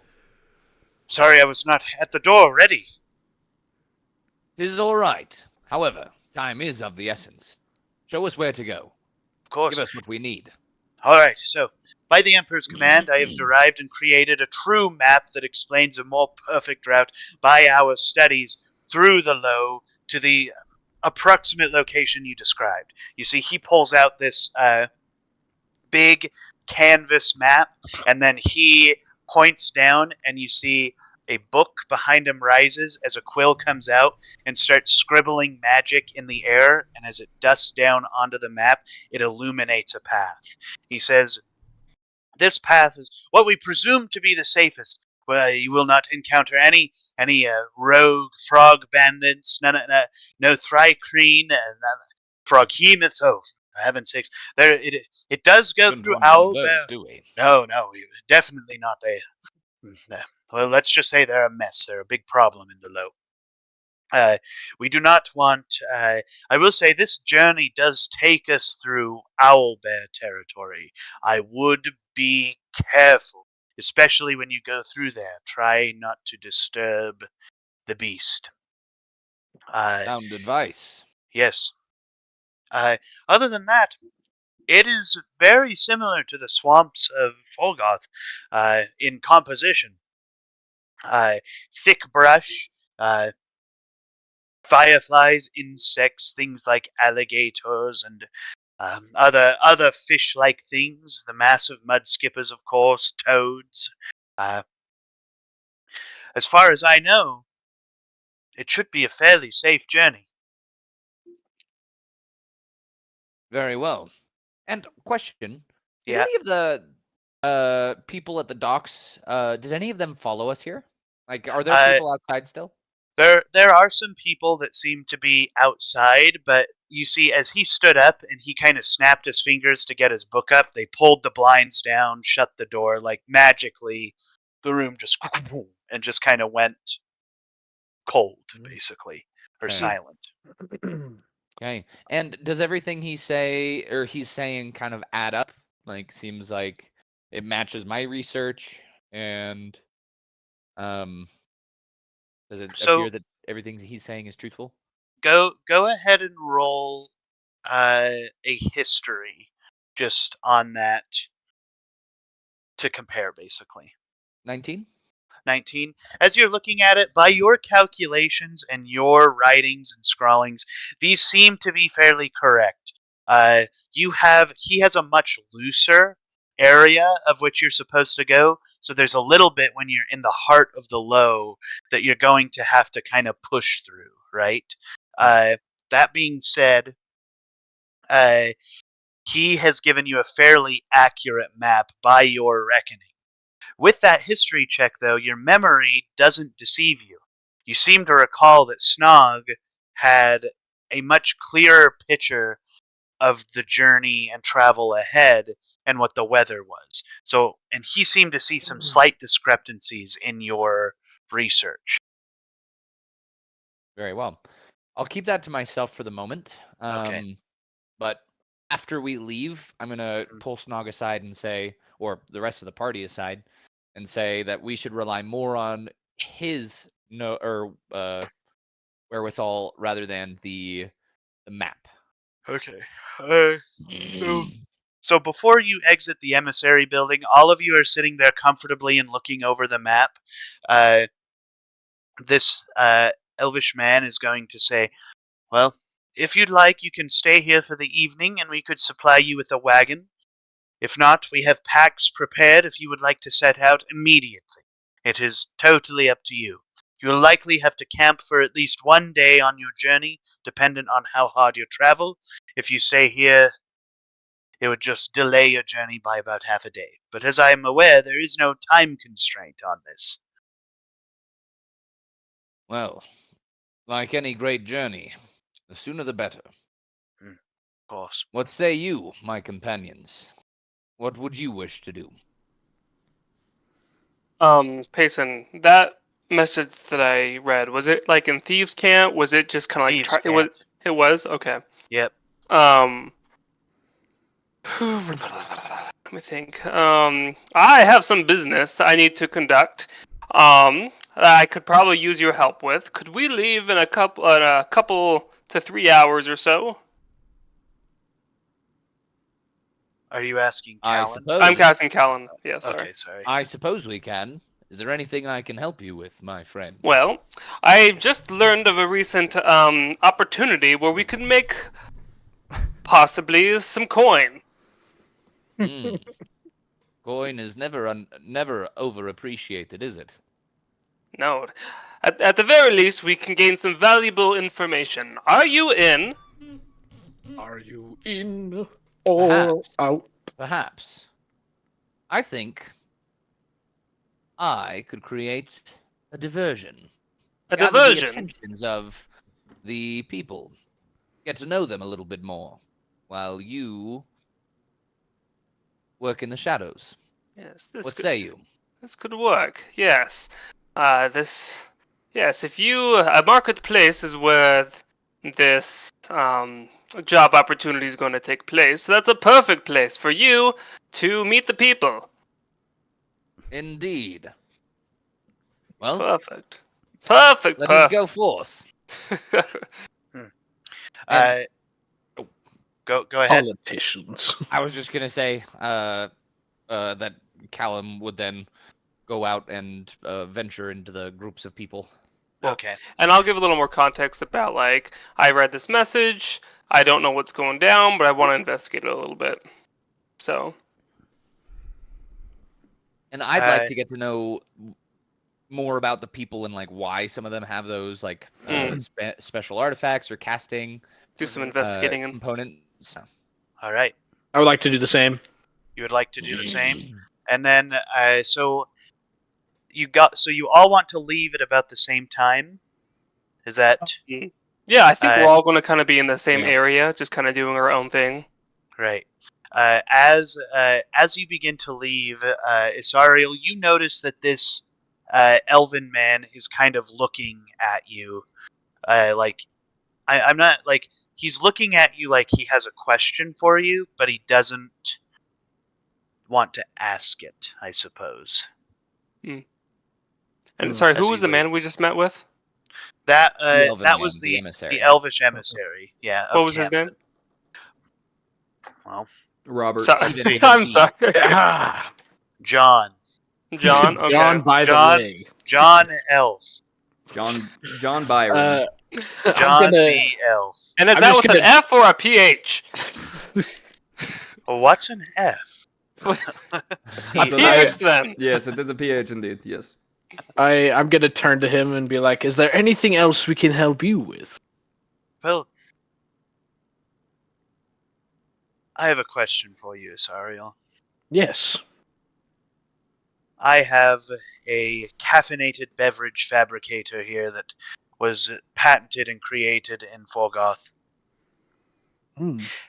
And I don't know how to thrive without it. And you kind of look around his office and you see there's papers everywhere. It doesn't look like he's super organized. He says, I don't mean to be a burden, but if you would please take a look at it and fix it, I would simply love to have my warm, caffeinated morning beverage The with me. cappuccino machine. Ah, yes, absolutely. You see, this is a doozy. So please be prepared. And Isariel, you know that this machine that you designed the patent for, all of your workings have some kind of arcane twist that gives that extra oomph to your build. You know how to manipulate arcana into becoming a mechanical construct, right? Mhm. And you've seen all kinds of spectacular failures of these simple machines. In fact, this caffeinated beverage machine, you found that the arcana within it can get rather caffeinated, a little hyper, if allowed to fester too long. So you've created several recalls and pushed several different products of this kind out. You see this elf takes you up to a door, and he opens it, and you see this small brass contraption that has a glass orb at the top and a couple of gears and cogs and two long bends that go into its side sitting on a table. And you see a room that looks kind of wrecked around it. He goes, Ah, yes. yes, if you would fix it, that would be very handy. Ah, no worries. And I don't know if I could do this, but you could see like two little like mini arms come out of his backpack. As I'm like, I can Absolutely. fix this, no problem. You approach the the coffee machine, the coffee maker, on the table. And as you get within about 10 feet of it, you see those two little pipes on the side spring up and just push onto the table, and it just starts bouncing around the room. I would like this to. moment, Oh yes, continue. in this moment, Callum will kind of put a hand on Bartholon's shoulder and kind of pat our kobold friend on the back, and he'll say, shoot, Mr. Omp, what's your Isariel. character's first name? Isario. Isariel, join us in the square when you're done here. Mr. Omp. Will do. I'm not going in there. And then we will, or I'll kind of gesture for us to leave while he's doing that. You see I as like you it. guys begin to leave, the elvish man goes, "Thank you for coming, and please let me know if there's anything I can do for you." And he kind of turns his way to go back to his desk, and as he does that, you see his spell book that's sitting there floating kind of above the map in its quill. You see the quill turns and kind of wiggles in your direction. Ooh. What's It what's waves. his name? Is The that book- like his secretary? That's no, it's that's his familiar. the quill. Yeah, No, not quill. the quill. The guy who's controlling the quill. There It's is no John. guy There is controlling no the guy. quill. It's a It's like a magic magic spell book. book. Oh, That is okay. waving Floating. goodbye to you guys. So as the you- emissary said bye, and then the Yeah, quill. The Okay. emissary said bye, and then the book waved to you, basically. Oh, cute. And you guys head out toward the square. Isariel, go ahead and roll me just an intelligence check. Some raw intelligence. Yeah. Some raw. Oh wait, I can just roll right here. Give yourself guidance. I don't think that's how it works. I It's think it is. Well, it's only Yeah. abilities checks. It's I a don't think it's 12? for raw. Yep. Oh, You I see, think you're right. you're standing there looking at this thing, and you know what? Yeah, you're looking at this thing, and you're like, you've seen this problem many times before, but it has never gotten this bad. It is something. This thing is basically alive and living. That's Mhm. what's occurred here, and it has so much excess energy that it is just literally bouncing off the walls and destroying this poor man's kitchen. You see, as it looks at you, go ahead and roll a dexterity save. Oh good. Oh good. Oh wait, let me just click it. I forgot I can just click. As it's spraying out hot boiling That is water. a and... dirty 20. Ooh. You look at this thing, and you know your creations. You know how cruel they can be needlessly, especially when they're acting out in such a way. You see the orb turns 90 degrees, and you see that it is very nearly making eye contact with you as it shoots a pinpoint accurate stream of hot coffee at your direction, and you narrowly dodge out of the way. Go ahead and roll me an investigation check on this thing. Investigation. Oh boy. It's all going wrong. Click, click, click. A 21. With a 21, you actually see the error here. It seems that there is a tiny, tiny, tiny lapse in the gasket between the actual coffee container and where that arcane moat that you put in your creations is. And you see that Mhm. some of the coffee is spilling and being absorbed into that moat. Oh. Oh good. Let me see what's it called.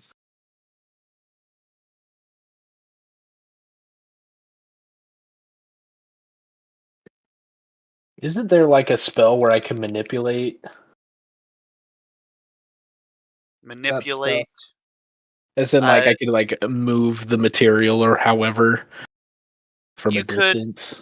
So there's a spell called Fabricate, which allows you to build. You could, I guess, for example, with Fabricate, you could build a replacement gasket with it, or Mhm. you could use Mage Hand to try and reposition the gasket. Yeah, Or if I you have forgot I had another way Mage to Hand. try that.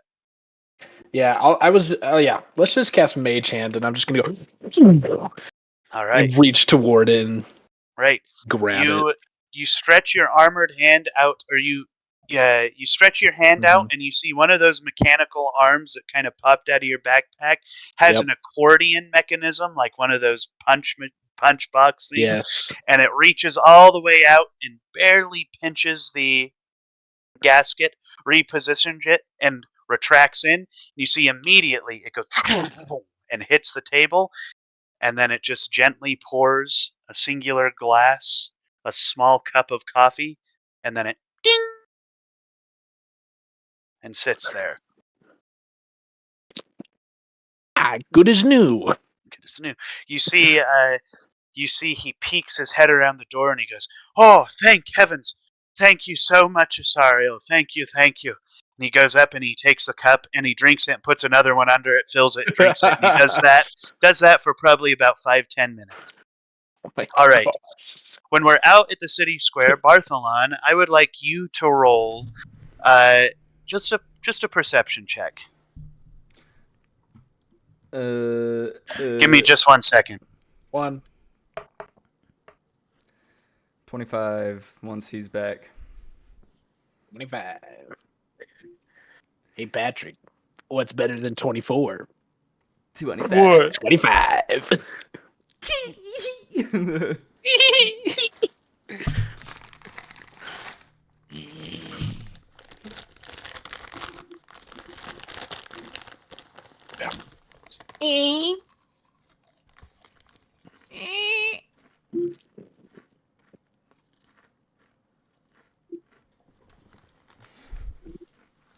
I like the barbecue better.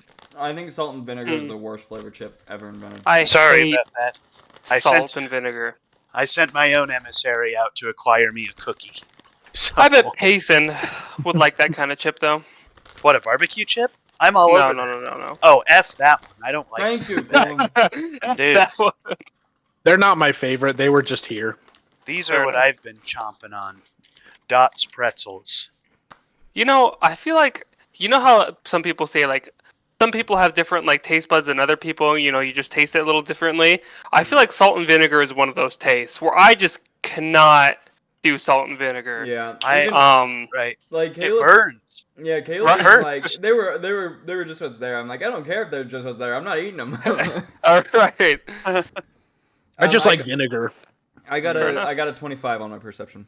25 on your perception. As you're kind of walking out here, you're seeing, you see kind of a struggle in the distance near a boat on a smaller dock than the one you entered on. And you see it looks like it's some fishermen that are arguing with each other. I will approach them and say, fellow voyagers, what seems to be the problem here?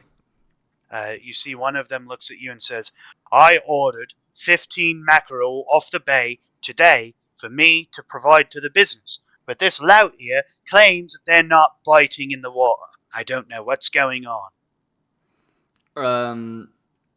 I believe maybe I could be of some assistance here, and I want to kind of walk out to the ocean, maybe up to like waist height. Yeah. And I want to see if I can. I don't know if I have any spells that would do that, but if not, I want to see if I can't pray to Ojin All right. and Go see ahead. if he can help. Go ahead and roll a religion check. Okay. Also, Coolin, do you have the hero forges for everyone's character? I do. Would you guys like those? 21. I would like that for visuals. All right. With a 21, you look at the water and you hear this thing and you know exactly what's happening. This is not something you're unfamiliar with. This is power bestowed you by Ojin to command the creatures of the sea like this. You used to do this in Kalmerberg when you lived there. You hop on the boat, you grab one of the oars, push out, and you're out alone on the sea, and you look down at the familiar green-blue, and you cast the net. Immediately, you feel things swim into the net as if as if by some miracle they were told they needed to be there. And you pull in a net full of mackerel. You oar the boat back to shore, hop up, pull the bag out, and place it there. Call him My Jesus. Almighty! I do hope that this would show you guys that Odin is a loving, bountiful god, and if asked by him, he will provide. You see, they look at you kind of astounded, and you notice that. Go ahead and roll. Let's see. Let me see. Go ahead and just roll an insight on these guys. That is a nat 20. With a nat 20, you are looking at these guys, and you see that one of them, at least the proclaimed lout, he is like astonished. Like he is like, I've been fishing all day. I haven't been able to catch anything, and this guy goes out there, throws a net in, and catches more fish than I ever have. Throw your in nets one on the pull. left side. Right. Seriously. Yeah. He gets up and he goes, "How? What is it? What, are you saying that we are only prayers away from this occurring? I suppose I must go to church." I do believe that Odin knows the beauty of the ocean, and he wants to share that with us. And if you cast your net and ask Odin for guidance, he very well may share in the beauty of the seas. You see, he nods, and the business owner goes, You notice that with that nat 20 insight, he doesn't know who you are. This is a world very disconnected from him. He's a business owner. It seems that he's just tired of this guy giving him fish, and he goes, Odin, all these shore places talk of Odin and how he provides the fish. Well, I've heard the excuse many a time. Odin doesn't provide them today. I'm not giving you what you paid for. Well, tell me this, Mr. Shiny Man, fishy boy. If Odin's giving fish, then why is it that you go out there, get one, but this guy can never get any? I am the high priest of Odin, and The high priest, the only one. Sorry. the only. I was guided by him to help in this little quarry that you two are having. I believe that perhaps shedding some light upon this business exchange by bringing in the mackerel that were requested, that maybe you could see that Odin truly does help. However, he helps those who truly believe in him and truly follow him. He will not simply give fish to anyone. Go ahead and roll. You can choose between persuasion or intimidation. I know they're the You same, can but choose. it changes how he'll react, I guess, dependent on, Well, I literally on that boat just said, I'm bad at Chris. 18. 18. Which one are you choosing? They're persuasion. I don't want to intimidate the man. So with the persuasion, you see he looks and he says, "You're telling me that true faith in Odin provides a man with fish like that?" That is correct. The gods have untold powers, and they are willing to offer them as long as we follow them and believe in them. You see, although this guy is not converted, you see that you have definitely struck something. He's thinking about something he hasn't thought about before. Planted that seed. Good job. Right. I will Testimony has been born. seeing that I'll kind of And a like, pamphlet to him. I'll kind of put my hand like on his upper arm, and just kind of like pat him and say, if you would like to learn more about our god Odin, seek out my friend Bartholos. He is somewhere in this city, and he would be more than happy to help you out with any other questions you might have. And then he'll look, kind of like give a look to both of them and say, "Have a good day, gentlemen," and like smile. Read this pamphlet. As you begin Be to back. walk away with your initial 21 perception, by the side of the dock, very near to where you were just communicating, you see what seems to be a family living in relative squalor. They look decently malnourished, but they are just standing by the dock, and they're trying to get scraps from some of the fishermen that pull in fish. Can I before I go speak to them, can I one more time religion check to see if I can't, even with just like I don't know, maybe in a loose article of clothing of mine, if I can't like catch a couple fish off the shore and then take them over there? If you want to try and catch more fish, you can. I don't think they'd stop you if you took fish from the net. Okay. I was going to say that. I was going to say that, but I didn't know if I had already walked away or not. Yeah. If you want to take some from that net, they probably wouldn't stop you. Do you know, I mean, numbers obviously don't matter, but can I take like 10? Yeah. Okay, I'll take 10 of them. You caught all 10. Yeah. Well, I'm saying if I took 10, will they still have 15 for the business? Yeah. Okay, cool. You caught multitudes of fish. You caught a lot. You caught way more than he needed. Okay. Then yeah, I'll take 10. I think that'll be enough. Can I grab like 5 loaves of bread and Yeah, can I have 2 of the fish? I will feed 5,000. Hey guys, this is how it works, dude. I think it's funny that Coolin picked arguably the least religious person in the group to play the prophet. Uh-oh. I'll take Jason's playing his own game. Like, oh no. Dude. He's beginning to believe. I'm like, Chase, doesn't it make sense though? Cool's like, I know how to convert him. Put him into the story of the fish and the loaves. Guess what? You get to be him. No, Let me just tell you a bad part's coming. Okay, great. Love it. There's a negative part. Forewarning. Someone's you gonna will betray die. Yes. Gruesome. It's gonna get grim. It's gonna get grim. You're gonna suffer a lot, but you're gonna be happy about it. You're gonna be killed That's by a your Harry own Potter people. reference. But yeah, I'll take the 10 fish and I'll take it over to that family. You said it was a family of 4? Yep, it's a couple of kids and 2 parents. Okay, then yeah, I'll take 10 fish. That should be enough for a family of 4. You take 10 fish and you hand it to them, and they go, "Oh, thank you, good sir. Thank you." Of course. I cannot stand idly by while someone is in need.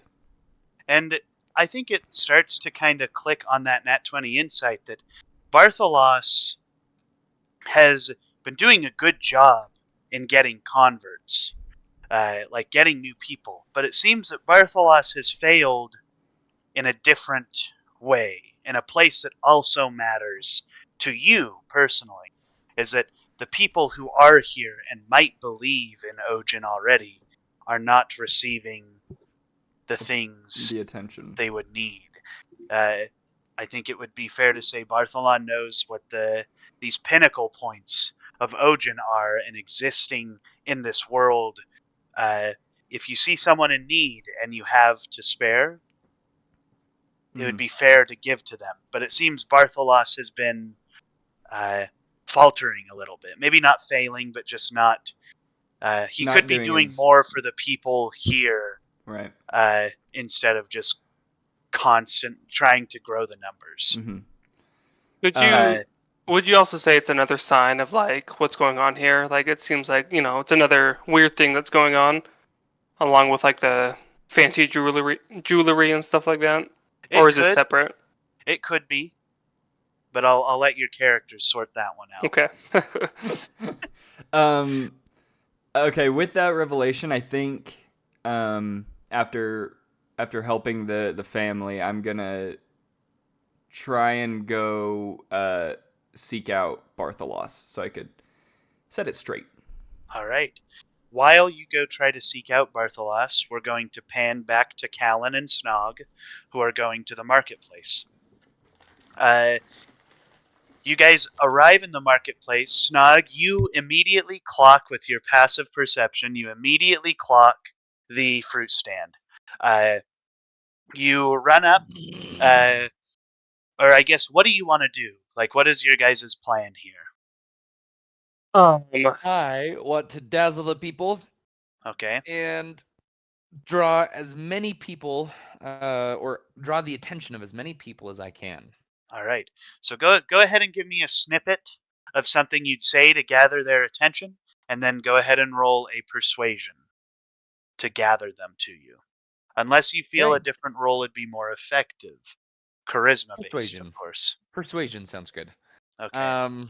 I'll say, and actually, like, just as we exit the building, I know we've kind of attracted the attention of a good few people, Mhm. specifically like those who were peering through the windows. Yeah. I'll say, as we exit the building, And as we're just I'll really bring quick, Guardian with me. Yeah. I was thinking, I was curious if you're going to do that. But as we're getting closer to the market, it would just make sense if I kind of break off and kind of go my own direction to the market. Okay. Mhm. For sure. And Callum will step outside and performatively gesture towards Guardian, who has to like duck underneath Right. the doorway. And he'll say to all of the lovely, wonderful people waiting there watching, he'll say, "My friends, it appears that we have some preparations that need to be made. Until we are ready to venture forth, I should like to entertain you, if that would be all right. Guardian," and he'll gesture to Guardian, and then you'll see Callum levitate into the air and just Mhm. start walking 10 feet above the crowds of people, and he'll just start Alright. walking towards the square, Guardian walking in tow behind him. All right.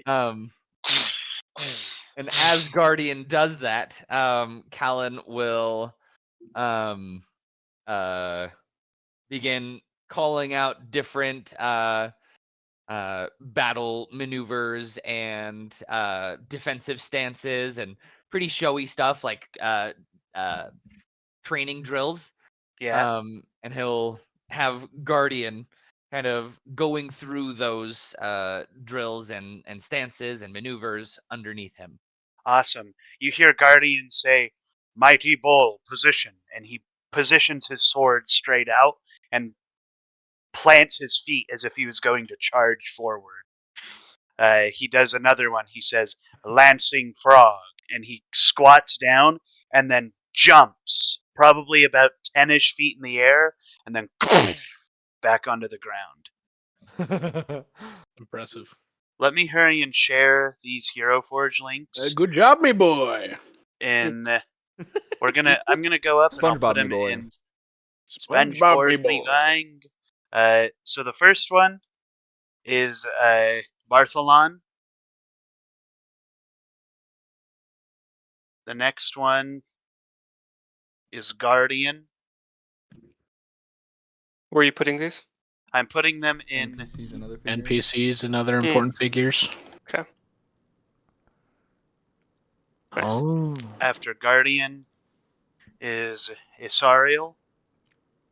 Thoth Bartholon, hit points of Ojin. Hit points of Ojin. There's Isariel's first form. Here's his second form. His armored form, rather. Mm.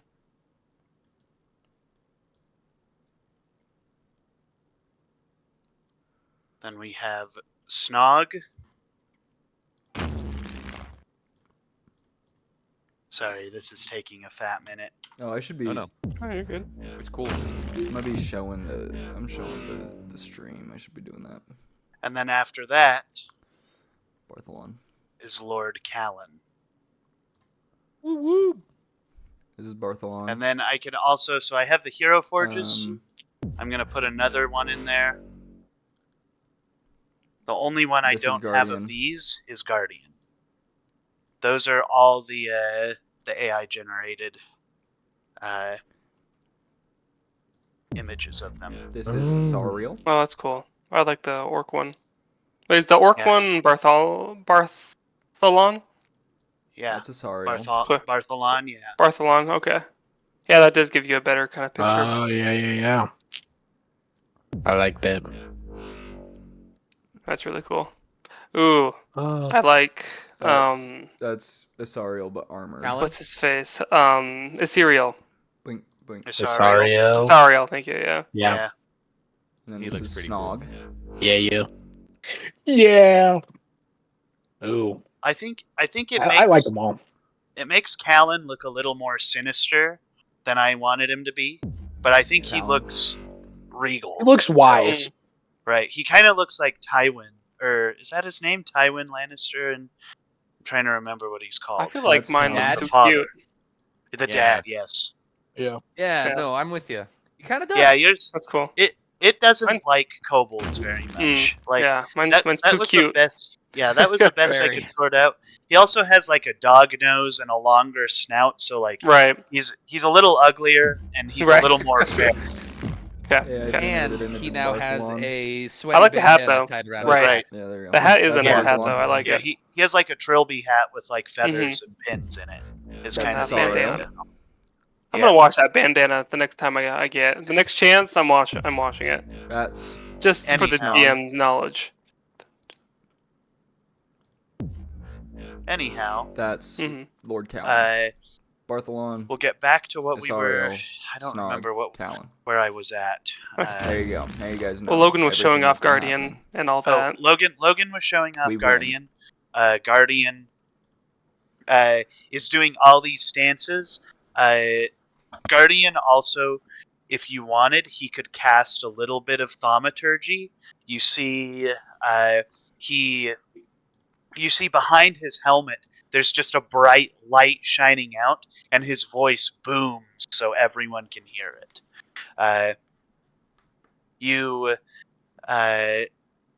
So we'll say that you're entertaining them there. You see there are still people, although you seem to turn a lot of the people who were skeptical at that time onto your side. There's some people who are watching this with like awe, and also people who are watching this with like they're nervous. They're like, this is like Lord Callan brought one of these things. They think that this thing could body them all in like 1 second, and so they're curious as to like what is the actual more jaded people are more like, what is the actual intent of Forgoth with releasing these sentinels? And I think Callan just kind of picks up on that. We'll leave Callan to do that for a second, and then we'll shift back to Snog, who appears by the fruit stand. Or I guess, do you want to just go to that spot and wait there? Or do you want to watch the spot? What do you want to do? Snog. Yeah, Lucy. I'll kind of sneak up close to the fruit stand. Well, first I'll scout out, see kind of who's over there. And if I don't see any suspicious characters, I'll probably get closer. But I guess, yeah, hide by the fruit stand and see what I see. So go Here. ahead and roll a stealth check. Okay.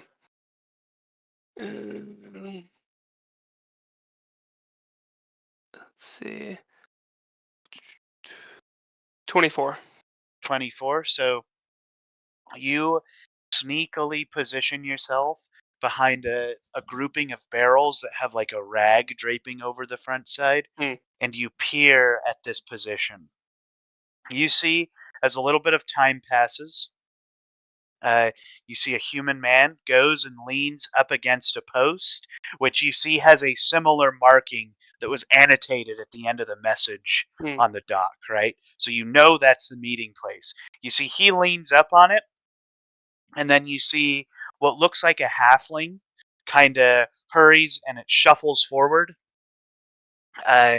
and you see as it gets near the guy, he reaches into his pouch while still talking to the fruit vendor and holds out a little, it looks like it's a glass jar with like a lot. You know how some people put a cloth over the opening and then screw the cap on? Mm, It's like okay. that, but the cloth is kind of concealing the jar as a whole.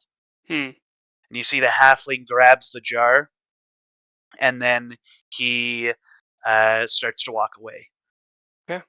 Can I try to follow the halfling very sneakily? Yeah, you follow the Face no. halfling. Don't do it. You follow the halfling. Don't Your listen to stealth the religious is man. high enough. You follow the halfling into his own vendor, and you see that his vendor is like a bug collector's vendor. Like he has a bunch of bugs that are pinned and stuck there, and you see he opens the jar, and this weird crystalline cricket whoop, hops out, and he grabs it and he mashes it onto the bug collecting Oh, page. He just pins it down. okay. Or Bugbear. So is this some He's next. kind of illegal rare bug um Bug trading ring. smuggling? Yeah. Go ahead and roll an invest. Okay. Investigation? Oh, He's frozen. he's frozen. I'm sorry. I'm sorry. Oh, Oh, he's back. Kind of. maybe. Oh, great Welcome back. heavens! Oh, great heavens. Great heavens! You said Oh, great investigation? heavens! Not again. Investigation.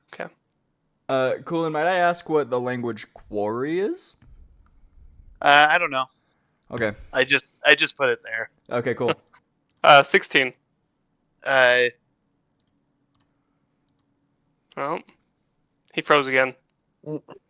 His Discord's been doing this to him. Do it to him. That's a pretty face, though. Look at that. Look at that smolder.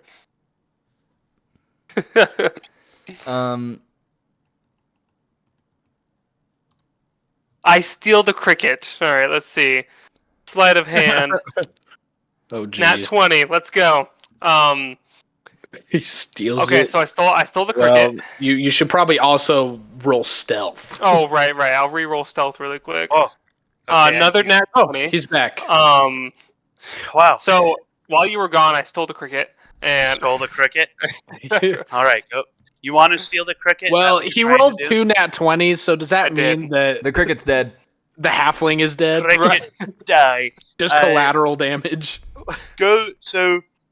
No, we'll just... let me finish what the Right. investigation did. You're looking at this cricket, and you realize that this isn't actually a real insect. Oof. This is some kind of magic. This guy has put a magical item that is a cricket, or supposed to look like a cricket, that has been enchanted in some way on his board.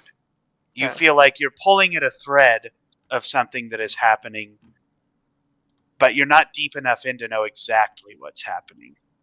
So is this board, like, does he put it out to the public to kind of like display Yeah. with all the rest of his bugs? Okay. Yep. Let me think. So can I look back at the other stall of the fruit stand to see if that human's still there or if he kind of walked off? You see that human guy is still standing back there.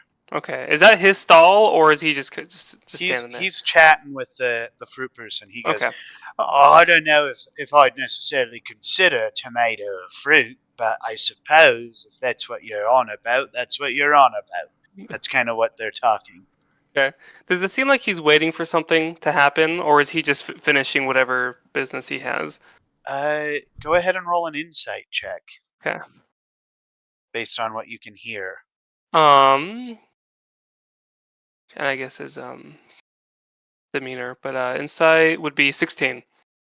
This guy is a broker of some kind. It seems that he has a couple of deliveries, and Okay. that's just one of them. Oh, okay. Oh, so other people are going to come and probably. That's what you seem to understand or think that this guy holds himself similar to somebody who might work in a black market.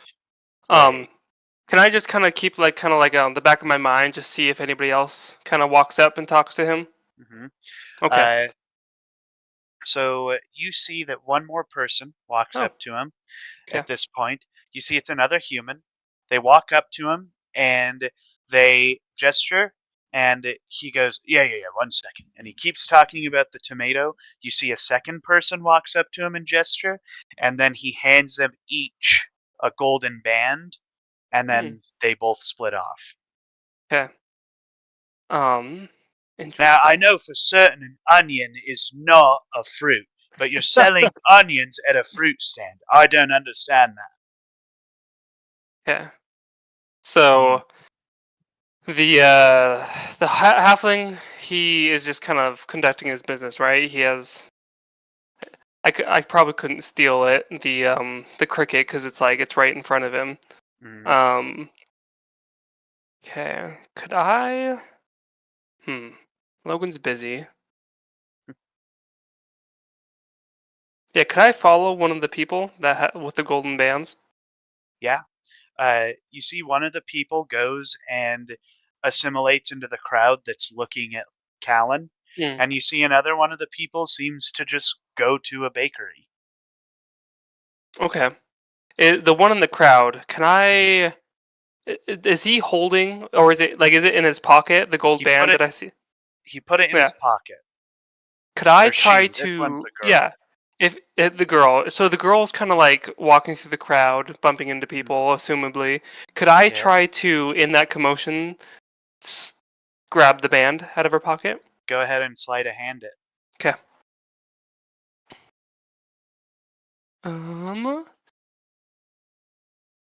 Another fantastic roll. So, let's see.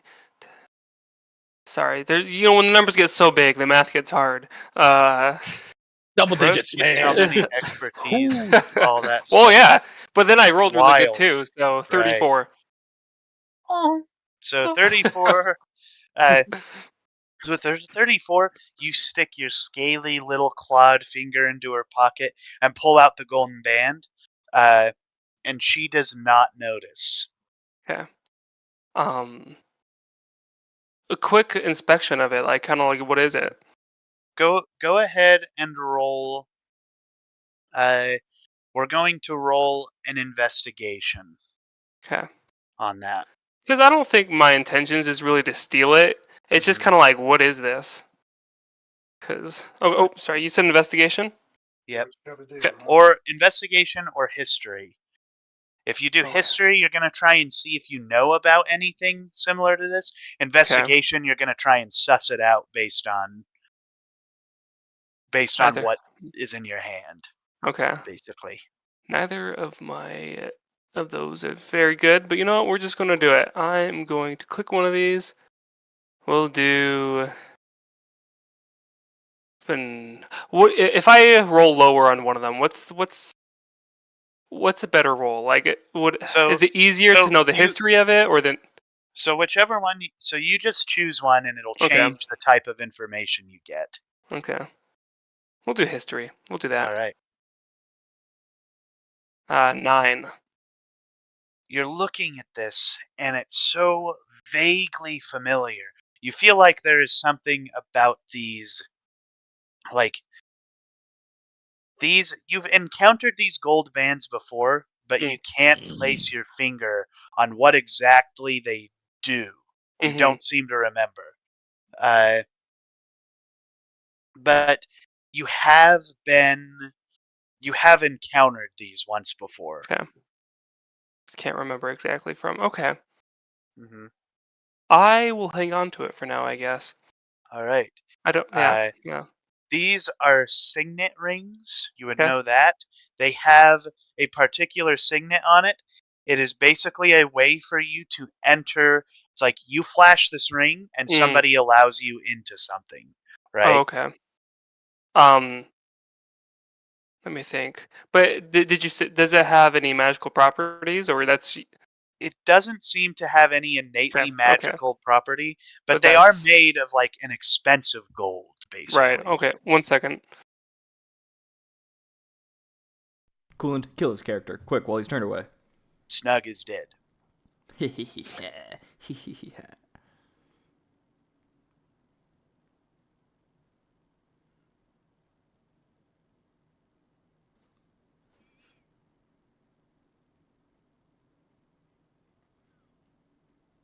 I want to be involved in the nodding gang.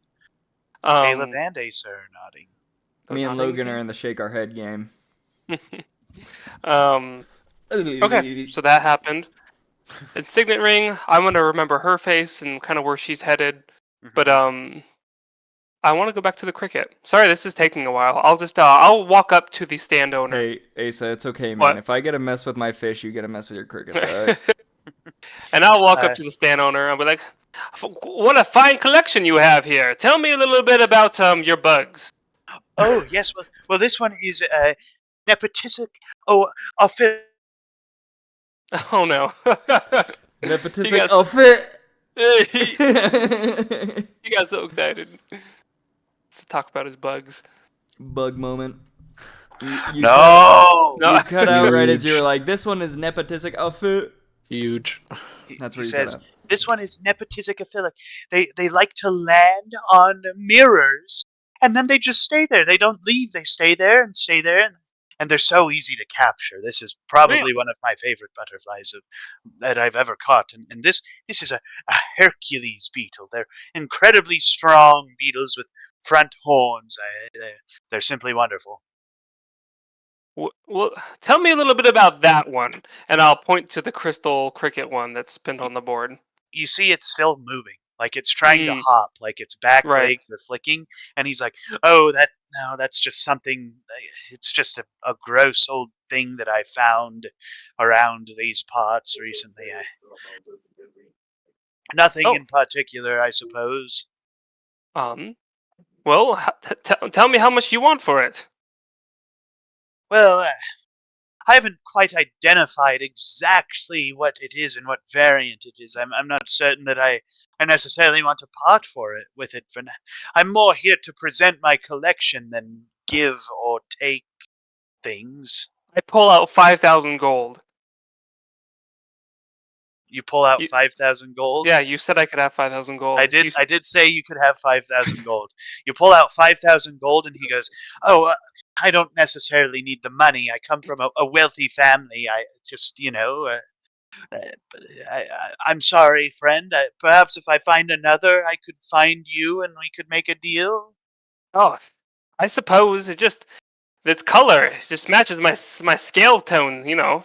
It's very complimentary, but that's all right. I guess. He looks at you, and he looks at the scale, at this, and he says, "Look, I'll be completely true with you. I was told to hold on to this for a specific buyer, and they are not here right now. When they get here, perhaps you could haggle with them to take it off of their hands." I suppose that's fair. You have to run an honest business. I'll stick around for a little bit. Of course. Yes, of course. Perfect. Well, thank you. And you hang tight for a second. We're going to hop back to Isariel, who is currently fixing has fixed a coffee machine. What would you like to do next, Isariel? I'm gonna head outside, bid farewell to the lad. Be like, maybe you should stop drinking so much of that caffeinated beverage. It might be causing your stress to elevate in such a way that you react in this manner.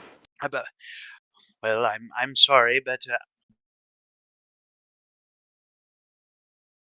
All right, but what? But what? Oh, camera. Oh. Give it a moment. Give it a fair moment. I'll roll for it. Maybe that'll help. Ooh, Have you guys it was a been 3. Have you guys been seeing that? Maybe it's on Reels, but I know it's on TikTok. That dude that he rolls for his sandwich. Oh yeah. I love that. He like rolls like a D20 or a D10 or whatever based on like what he wants to put on his sandwich. I guess awesome. no camera. Whenever I try to turn it on, it crashes me out. Severe lack of camera. I hate this. Fair. Anyways,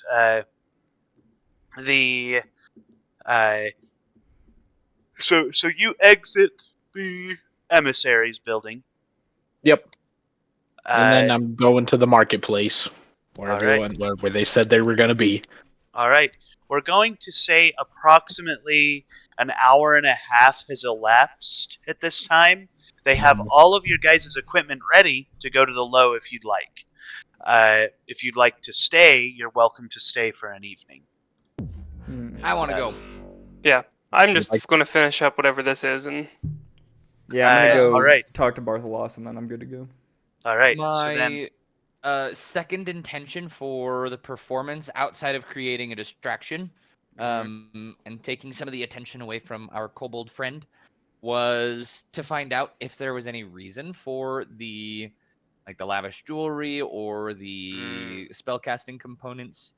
Over the So what course are- of the hour and a half, was I able to find any reason or talk to people about that?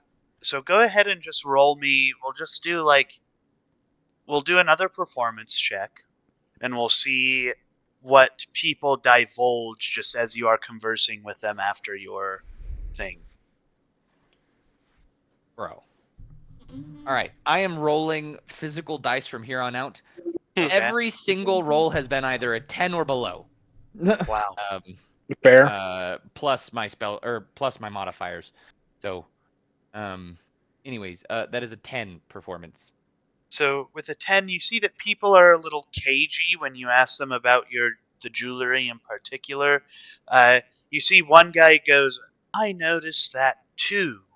I'm not exactly sure what's going on, but I did notice it." Interesting.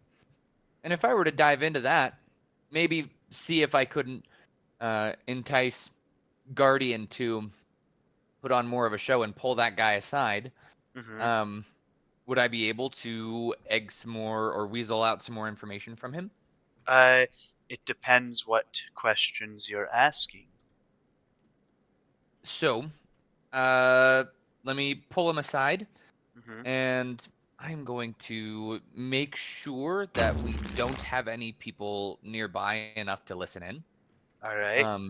And that we speak softly enough that he knows it's just between us. Yeah. And then I'll ask him, so this is a new development then. These are new jewelries and new spellcasting components.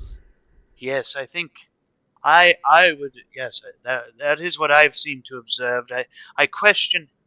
We were informed about a day ago of the imminent arrival of some kind of vessel from Forgoth and carrying some important people, and I think that some people wanted to make themselves seen and perhaps usher requests. My Mm, two. I see.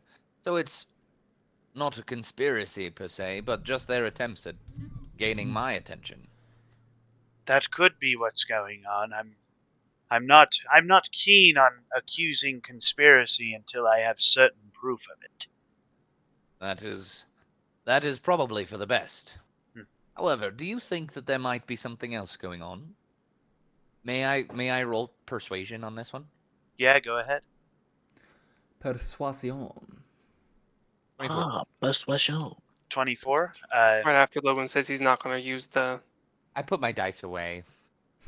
Fair. He looks he looks at you and he leans in and he says, "Camden has been prone to harbor conspiracies and things that could cause relative turmoil in the local area. It has been something that is quite frequently known to have happened here before. Do I believe that is happening now? No. But would I be remiss to say it wasn't? Yes. Because you're never certain. This could be the early stages of something a little bigger than both of us, or it could just be Perhaps. another conspiracy." And what kind of conspiracies have happened before? You see, he looks at you, and with your 24 persuasion, he goes, "I suppose I have no reason to not trust the Lord of Forgoth. There have been conspiracies here to overthrow some of the leadership the mayor here, he's not very liked, and there have been conspiracies in which they've wanted to get him out of office. Why is he not liked? Well, the tax rate simply in the negotiations between him and an emissary have fallen. The tax rate is very large, and I think people find unrest in that. I see. Go ahead I and roll a see. history, like a memory thing.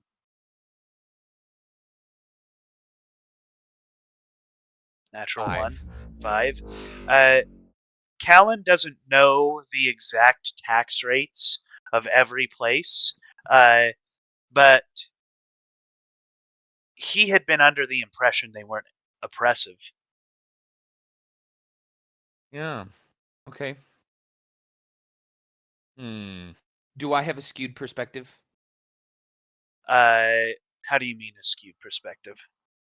I Oh, am like- in the leadership. I'm probably in the negotiations. I Right. want the best for Forgoth. Right. Is it possible that I'm overlooking oppression? That I'm It's kind of missing out? possible.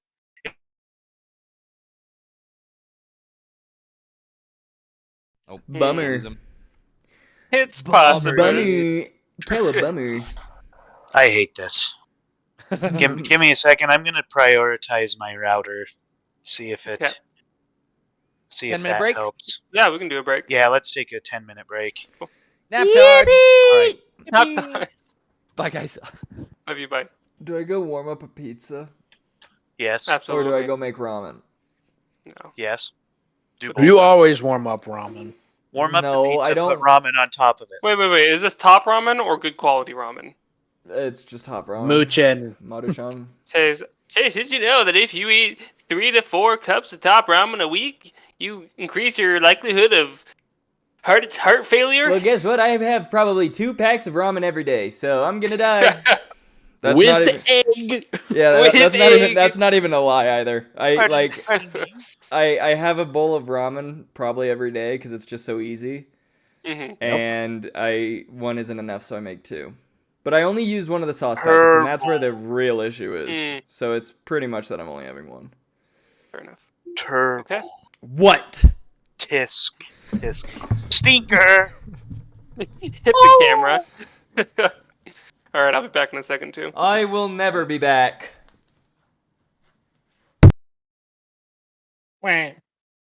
All my friends are gone.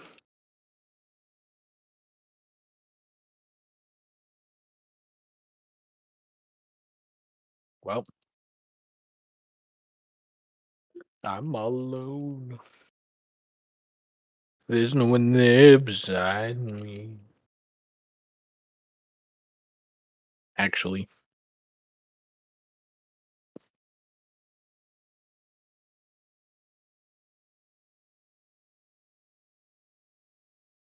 Most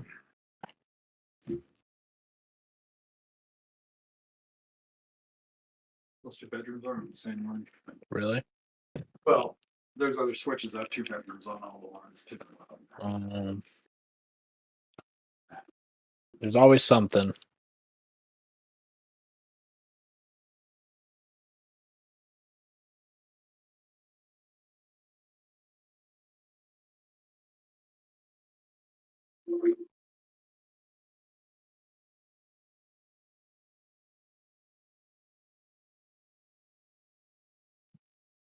Whoops. Go back.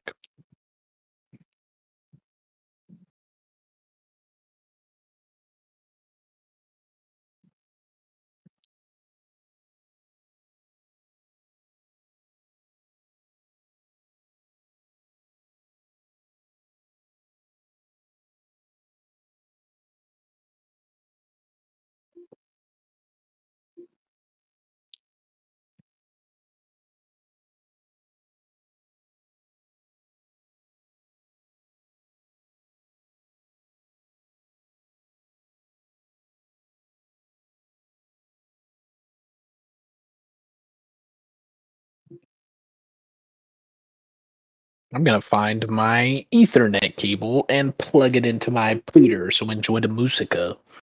Okie dokie.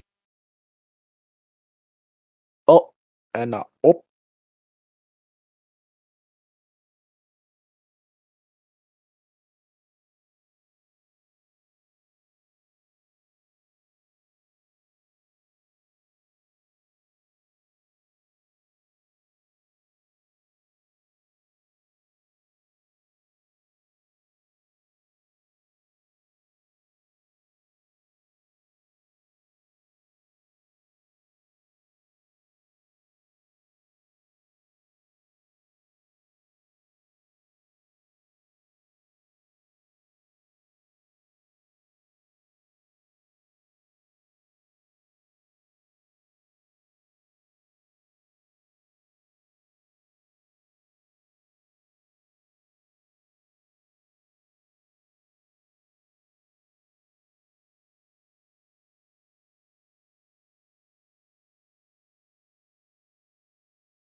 I am back.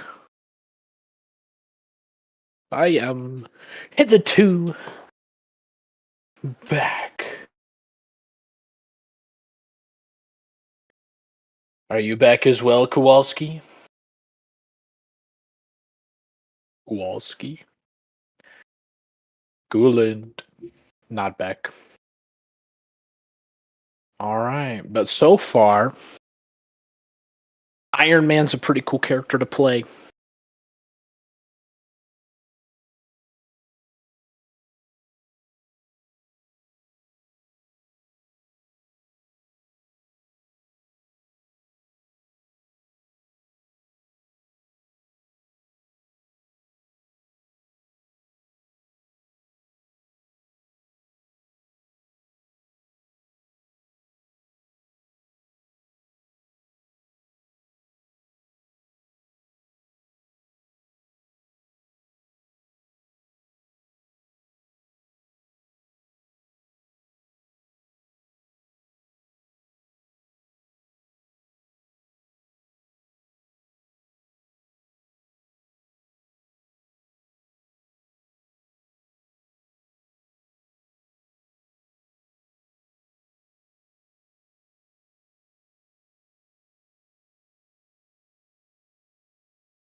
Hello, Asa.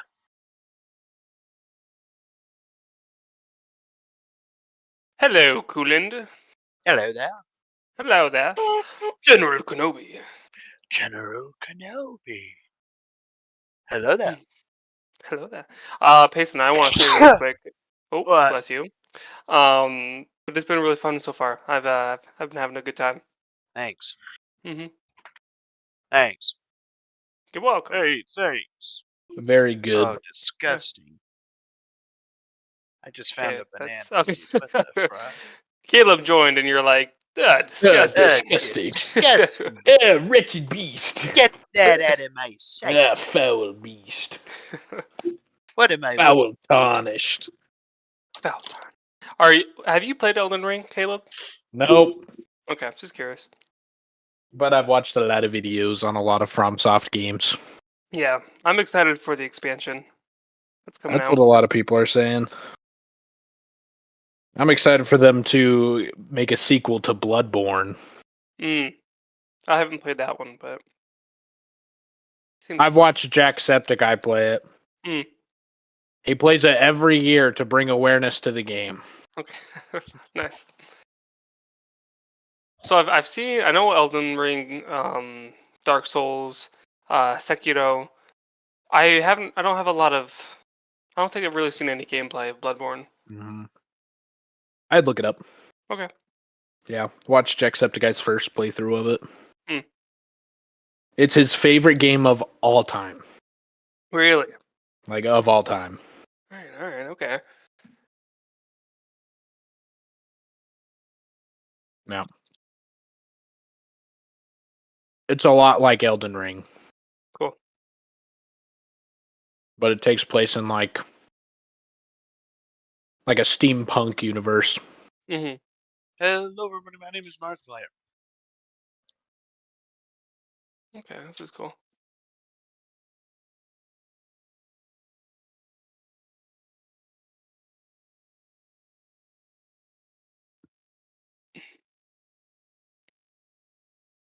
How are you enjoying all of our personas of your characters, Coolant? Very good. I like it. Yeah? Uh-huh. I have to be Cool. careful with mine because sometimes my accent I'm going for or whatever turns into an old man.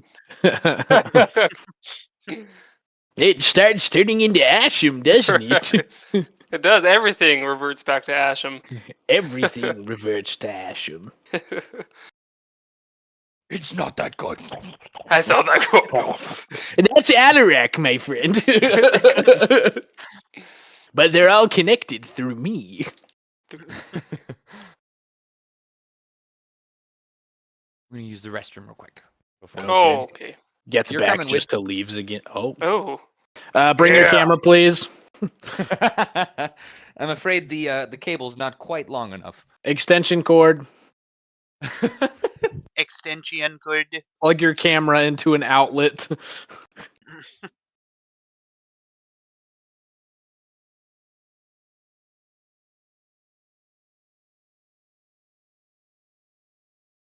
Extension cord. XX extension.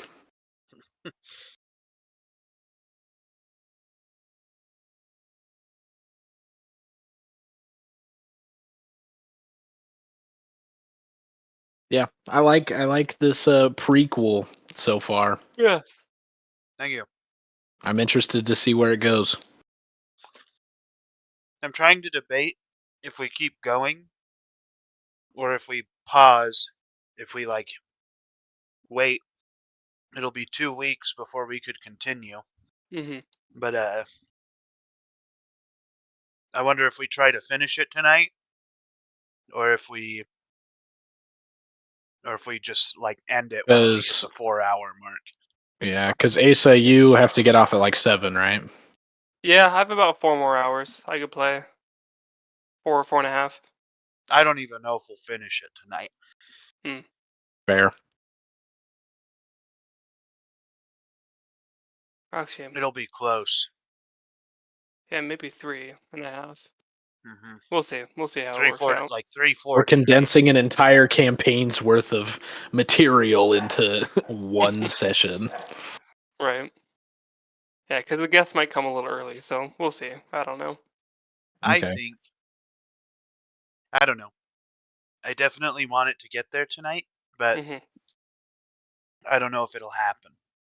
We've spent a lot more time in Camden than I thought we would so far. Sorry, you literally pointed out that there was a message on a post, and I was like, all right, Mhm. this is going to occupy my attention for the next 4 Right. hours.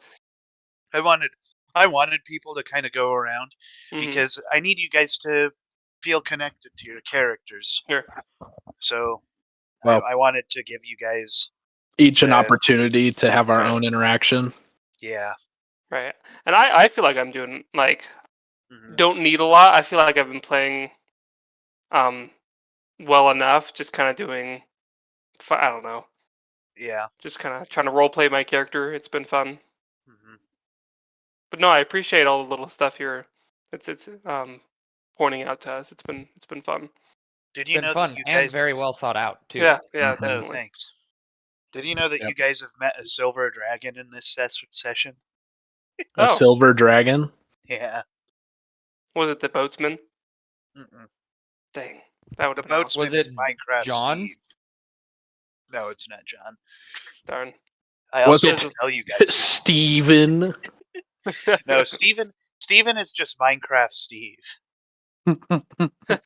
That's why his boat's called Alex, the girl Hmm. character.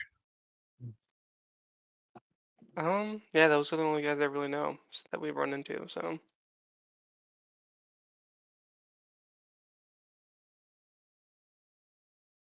This is the second time you've met him as well.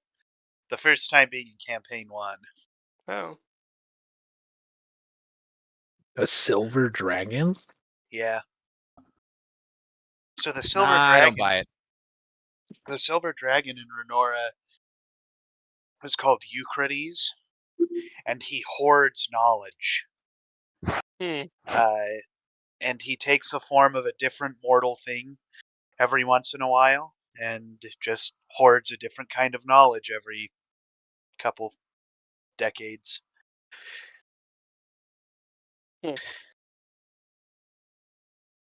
Is it the halfling? It's the Yeah. halfling, isn't it? I was like, it's got to be the I halfling. know. I was like, that's the only other guy we've. Well, now knowing this knowledge, I kill the halfling. Yeah. That'd be sick. That really changed the direction of this. You're like, one-shot. well, now we're fighting a dragon, Right. and then we all Nah, die, yeah. and then, except for the omp, of course. Right. Except for the omp, except for everything. Yep. But yeah. My Well, character is definitely gonna die. I wow. have a feeling. So grim, Logan. So grim. When Or Case comes, self-aware. I'm not sure.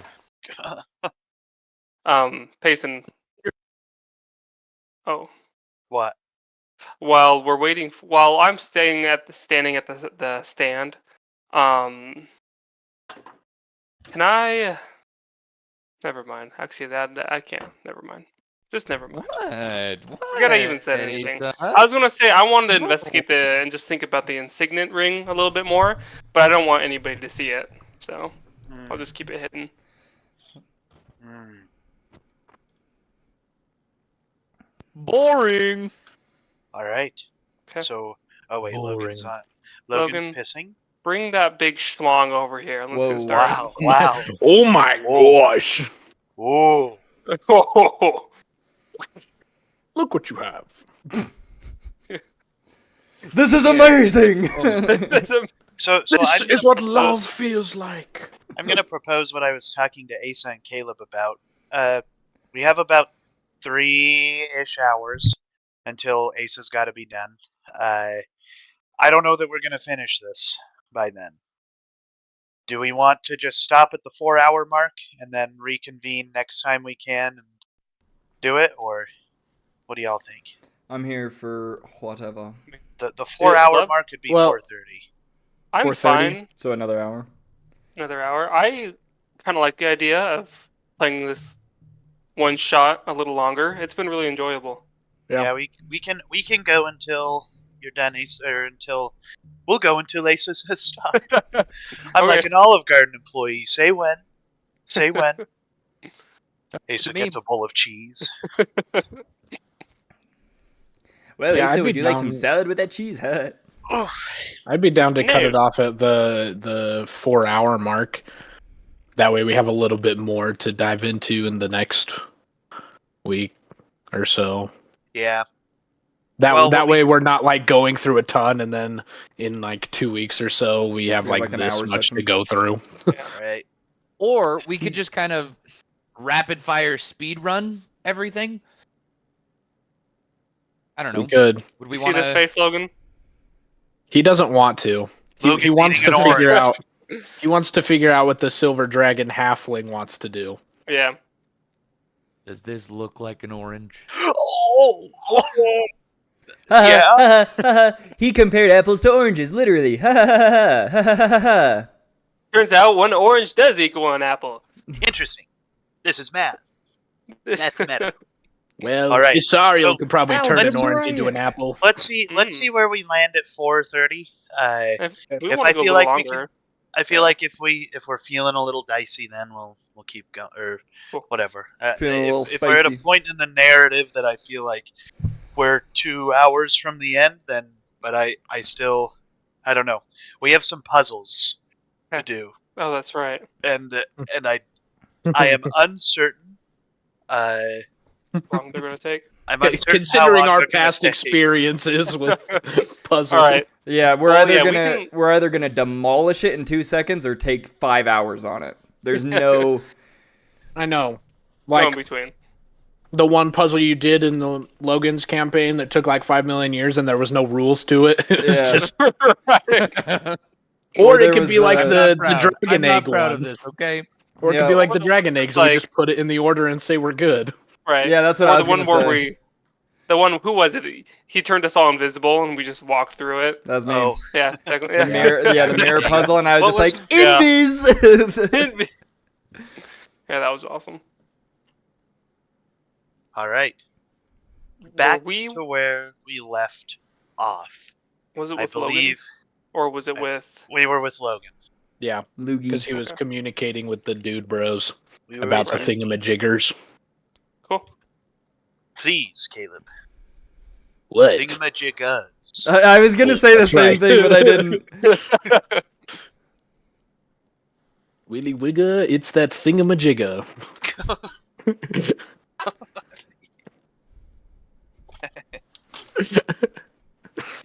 All right. Tickled his funny bone.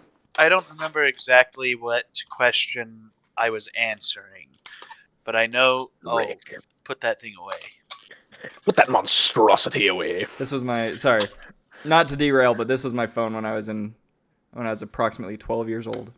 Hey, look at that. Oh, Logan had asked Callan had asked what types of conspiracies had occurred. Logan was asking, like, is Callan like, Mm-hmm.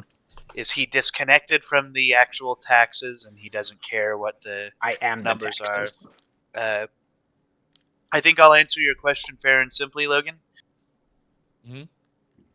It's uncertain. Callan, the general policy is that Forgoth cares, right? They don't want people who have agreed to work with their empire to feel gypped. That is something you know for certain. 30 Okay. G's. Yeah, Asa. What? I don't know. D's. Asa, I just think you have a fun name to say. That's all. Oh, thank you. Appreciate that. Who keeps rolling?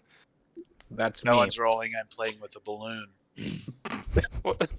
That's the way it popped up. I'm playing with a balloon. What?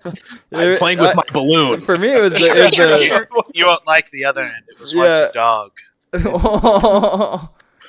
For me, it was like it wasn't the fact that he had the balloon; it's the deadpan way in which he said it. He's like, "No one's rolling. I'm playing with a balloon."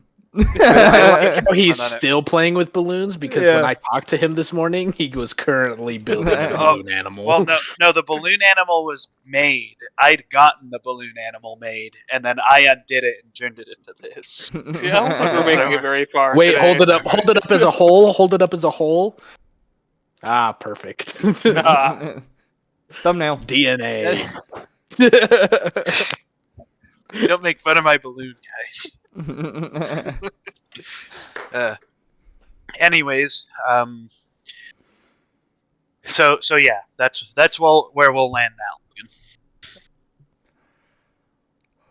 Okay. And I will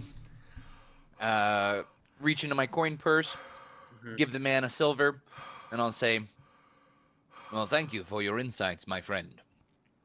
I wish you a good day. Please Oh. stay and watch and enjoy. This is a spectacle that could potentially be seen here more often in the future." Lord Callan, how privy to the dealings of the Empire are you? Very little goes on through the Empire that I don't know of. Go ahead and roll me a perception check, Callan. Alan Scott.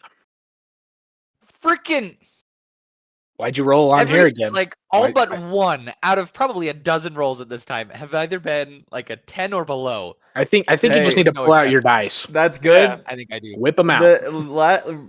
In Coolin's one shots, you cannot roll to save your life. In my one shots, you roll like a god. The dice gods have spoken. I'm still Well, salty about you guys like rolling like full nat 20s when I was like, try and rob the king. You guys are like, we do it And we successfully. did. Yeah, you guys Hey, are all Rob the King. you guys are all fugitives now because they've seen your face. But Excuse me, Turbo. I would like to roll to rob the king. Thank you. brother. no. That is special an teams. 8 perception. That is an 8 perception. I am not You- proud. You're looking at this guy, and you're not seeing anything wrong with him, but he seems to know something you don't about the Empire, and he's prodding you about that. He's kind of like, he's like poking that to see, I don't know, what's going on. Okay. Hmm. Okay, brother. I guess I'll pause as I start to turn away. I'll kind of turn back towards him and say, "Is there something you wish me to know?"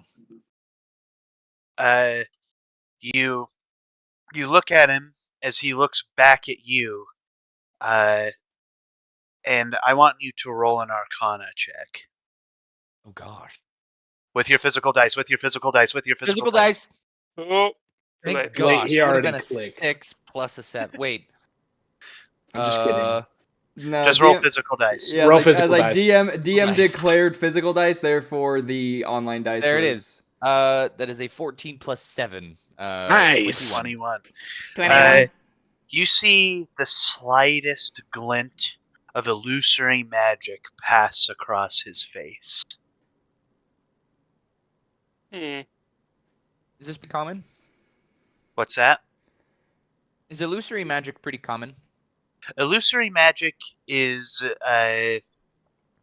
it's common, but for it, like, people cause illusions to occur on things. It's illusory magic is common. When there is an illusory effect on somebody, it means that they're trying to change something about themselves. They're So trying it's to hide likely or that he's conceal. Yeah, it's likely that he's not who he says he is. It's likely that he has some kind of illusory magic to keep his face concealed. Like mask of many faces. It's Declan. Shoot him. Eldritch Blast. Gun him. I'm going to cast Gun Charm him Person, Okay. Ooh. and this will be 5th level spell. Okay. So Oh, I was so confused. I just saw the roll and I was like, no freaking way. No. 5th level I suppose- spell. 5th level only makes it so I can charm a bunch of people, I guess. So it's just DC 18 All wisdom right. save. This guy has advantage That on D- against being charmed. that DC is old enough to vote. What was the DC again? 18. 18. Okay, so can you read me the language of that spell really quick? You attempt to charm a humanoid within range. You must make a wisdom save, and does so with advantage if you or your companions are fighting it. Okay. If the spell, or if it fails the saving throw, it is charmed by you, until such and such. The charmed creature regards you as a friendly acquaintance, and when the spell ends, the creature knows it was charmed by you. Okay. You cast this subtle charm person on him, and you see that you cast a spell and he has resisted it. And he is aware that a spell was just cast on him. Hmm. Well, And that's I'll good give knowing. him like a knowing look. I'll give Hmm. him a knowing look, and I'm gonna say, I believe you're concealing something from me. Ooh, he's doubling down. Now I can either make you tell me what that is, or you can tell me of your own volition. You may choose. Hmm. So this Can is a I human try man to standing. intimidate him? Yes, this is a human man standing before you. Roll intimidation. This is a He's human doubling Physical man. dice, down. physical dice. Physical Physical dice. dice. Physical Physical dice. dice. Physical dice. I'm sorry. You guys see this hexagonal pattern in my microphone right here? That Yeah, is a why? 27. You see, with the 27, you wielding the power that you wield and making a threat as such, holding the things by which confirm your status. You see, this guy looks at you, and he grabs you by the shoulder, and he pulls you around the corner, and he kisses drops you. his mask of many faces, and you see a scarred elvish soldier, and he says, he looks at you, and you notice once he lifts his hand to dispel his mask of many faces, and you see on his finger a golden signet ring, and he says, "Some of us work for the Empire as spies, as intelligence. That's what I am, and that's what some people are here for. We're all over." Who do you report to? Is it somebody that I would know? He says that so who he reports to now is a status that only people higher up would know. He reports to the Lord of Whispers, which is intentionally kept anonymous. You before you were Lord Callan of Forgoth, you were the Lord of Whispers. So he doesn't report to you, but he reports to Who someone he's that the only the successor. Emperor. Yes, he only the Emperor knows, and you were able to make recommendations who that was, but the Emperor keeps that close to Close to him. the chest. Hmm. Sure. Okay. And I'll say, and what is it that you are reporting on now? What have you found? Do you know of the artifact which we are seeking? Do I know of the artifact by which you are seeking? Yes. I've not heard much about it. The musings of people around has been that it is something akin to a circlet of ogre strength. There is that, yes. And we're looking for it. I believe it is called the Vox Contamina. Yes, Vox Machina. I have not heard of that. Very well. So what can you tell me then? I can tell you that there are people that know you are here and people who have arrived here because you and your crew are here. I can tell Those you who that would if you seek stay, us ill will? of course, There are enemies of Forgoth all over the realm. If you stay here, they will have the pounce on you. If you leave, you will have a chance. Is he being truthful? Go ahead and roll an insight against his deception.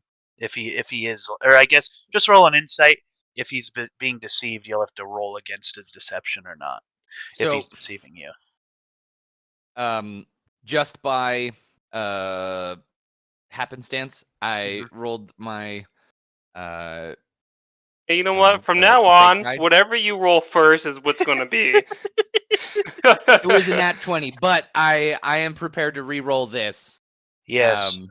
because We're- I switched over. We're gonna hold you to the physical roll standard, Logan. Physical Ooh. rolls. Physical roll standard. Woo! That is a 21. I only You have a see that +3. you see that he is being truthful. He's not trying to deceive you. He knows that if word gets Mhm. back to the Emperor, based on your insight, you believe that he knows that if word gets back to the Emperor that he intentionally did not warn you of possible danger, or he didn't warn you of possible danger, he could get screwed up. Okay. I'll look to him, look him dead in the eye, and I'll say, "What do you call yourself? What is your name?"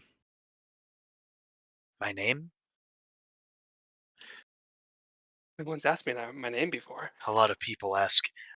My players like to ask me about names. Let me pull up my name You document. Robert. Robert. Your name document, you mean Brainstorm. your random name generator document? No, see what I've done is like I know how bad I am at names, so I go on like in my spare time I go and generate 50 names and put them on the document, names I like. All right. And I've So it's the stolen name generator document. so, yeah, it's a name it's a name generator, but it's a part of my master document. Certain. His name is Well, Certain. With a certain. T, Certain. Pardon. A certain dominance. I appreciate your efforts. Keep Mhm. working for the Empire, and I will make sure that the Lord of Whispers will recognize your efforts. Of course, Lord Callan. And you see he brings his mask of many faces back to look like a human, and he pulls his hood over, and then he walks back into the crowd to watch Guardian. And then I'm going to go to Guardian and Mhm. see if I can't find the other party members, and I'm going to as quickly as I can get them out of the town. All right. Venture So forth. so we're gonna go to Bartholon really quick. Bartholon, you are going to the area in which Bartholas lives. Mm-hmm. Or rather the church. You enter the church and you see that Bartholas is at the top, or he's at the front, and he is sorting through various documents. You see that some of them have names and all that stuff. He's basically going through lists of people, and you see there are two like younger men that are standing near him, kind of just watching over his shoulder. Do I know the two younger men as via my position? They are lesser than your memory would permit. Okay. So it's like they are lower on the totem pole of they're deacons basically. Okay, gotcha. Can I walk up to Bartholos and Bartholos? I request a quick moment from you alone, if that is all right. Oh, of course, Bartholana. Gentlemen, be going with you. You see, they both go into the back of the church building. Basically, they enter a different area of the church. He goes, what can I do for you, Bartholon? What is it that you would have of me?" I first of all want to just say I notice and appreciate all of your work that you are putting in for Ojin, and he notices it too. This is very kind. The purpose behind my requesting you is that there is more work to be done. Just today, I had helped two men in a sort of a squabble between a business venture of theirs, and then promptly helped a poverty-stricken family of 4. Both were very, very doable and very easy to do as a higher-ranking member of the Church of Ojin. And I just wanted to request that you will continue doing that after my absence. Of course, I suppose I hadn't really. My mind had not been upon that. I'm sorry. I'm sorry, Bartholon. It was my mistake and my mistake alone. All is forgiven, my friend. It was just something that I noticed, and I am sure that you are relatively very busy around here, being as high up as you are, but we must remember that everyone is available to have the benevolence of Ojin, and we must deliver that to them. Other sheep I have that are not of this fold. Them too must I bring. I need you to leave the 99 and go get the one. You see Bartholos. Wrong religion here, guys. He Oh, my bad. He goes. Or is Take my pamphlet back. He goes. Of course, Bartholon. I'm so sorry that you had to bring this to my attention and not me have noticed it on my own. Boy, and you see one of them runs back in and he goes, "Go forth and assemble the others. We must have a meeting of some kind." He says, I will no longer falter in this way, Bartholon. Thank you for holding me accountable to my position. And I similarly thank you for hearing me out and understanding where I am coming from. I see you are already taking the steps to correct this, and so I have no further words. I am very proud of you, Bartholos. Thank you. And he then stands himself up, and you see that a couple of people start coming in, and he starts explaining there are people here that we need to take care of. Let us go begin that work. And some of them start to go out and take separate items and do their own thing. With that, we'll have you exit the church, where you'll run into Lord Callan, who is trying to find everyone to assemble. Isariel, you find Lord Callan. Lastly, before Snog finds Lord Callan, I would like you to roll a survival check or a perception check. Yes, Snog. As you walk past the guy standing on the post. 26. As you walk past that guy, your nose seems to pick up something. A smell that you wouldn't have forgotten easily. A smell of something you despise more than anything else in this world. A chaos bringer, someone who ruins your good name in the Big rip. No. It was getting so good. Gee, dang it. So, who do I despise?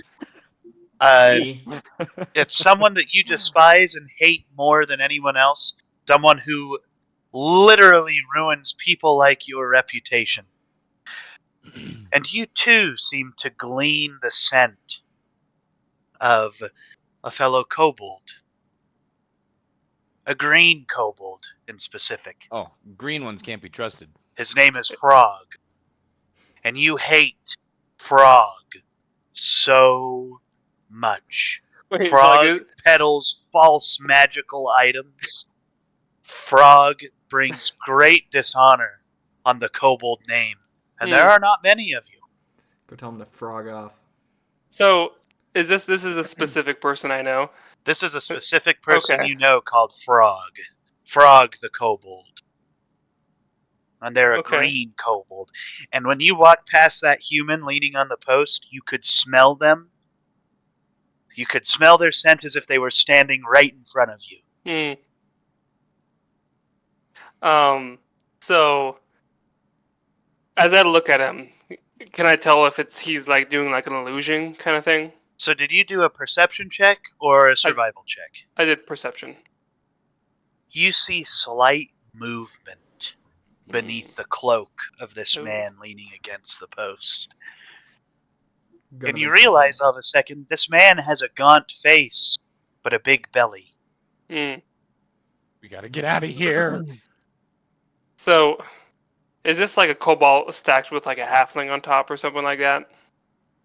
I don't know. Silver Dragon. Well, Coolin does know. He just Um, can't tell you. So, wait, Jason, you're telling me I hate this guy, right? You hate Frog so much. Like you and Frog have fought so many times.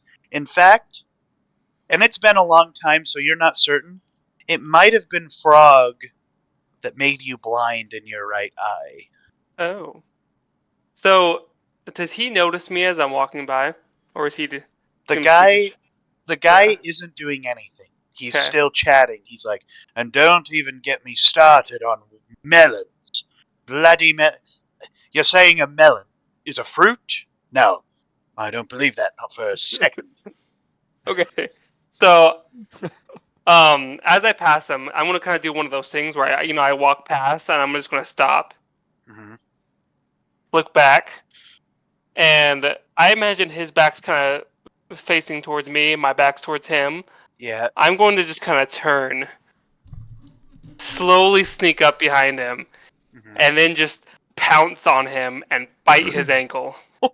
So you pounce on this guy. I almost turned feral.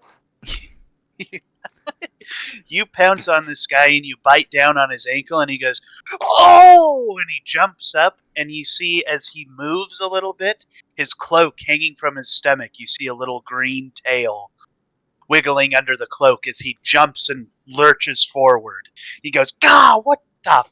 And then he looks down and starts trying to kick you off. Mm. And with my mouth around his ankle, I'm gonna be like, I knew it, and I'm gonna shimmy up his leg, and You I shimmy knew up his leg into his cloak, and you see clutching around his stomach is Frog the kobold, just holding on to him around, and they go, no! And then they try to attack you as well. Go ahead and give me an initiative roll really quick. They're gonna fight in the undercoat of this man.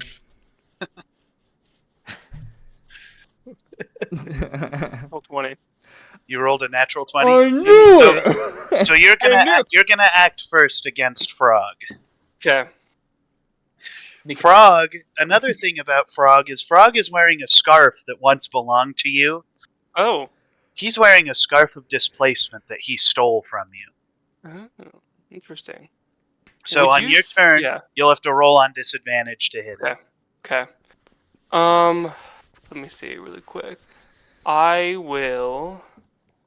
I want to see if this is a bonus action really quick. Yeah. I'm going to let out Draconic Cry, Okay. which gives me advantage on attack rolls against enemies that can hear me. All right.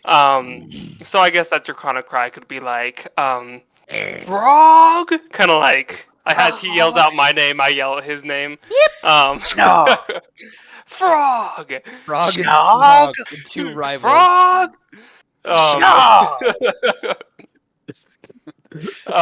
So I let out Battle that is cry. just them trying to out yell each other with Yeah, the confines of Frog! this trench coat. Snog! Frog! The poor dude in the trench coat is just like, He points his finger. What? Frog! And so, okay, Just so a single. Frog! would you say Snog. that... Would you say that I hate this character so much that I would kill him? Absolutely. I think Okay. you both hate each other so much that I think you would willingly gut each other if you Okay. could. All right, I Well, now attack you him. could. Yeah, I attack him and I will cast Well, don't die. it is called Burning hands. Burning Hands. 9th level.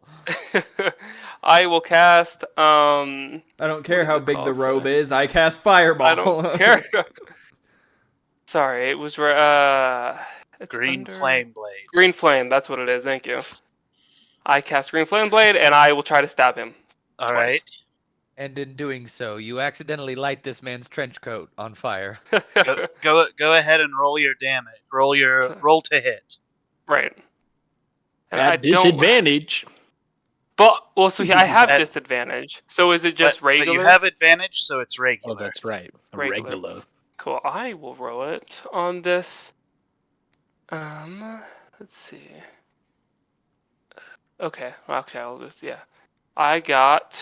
So using the Blade of Broken Mirrors, 18 to hit. You got an 18 that barely hits Frog. Whew. Cool. Yeah. So I hit him.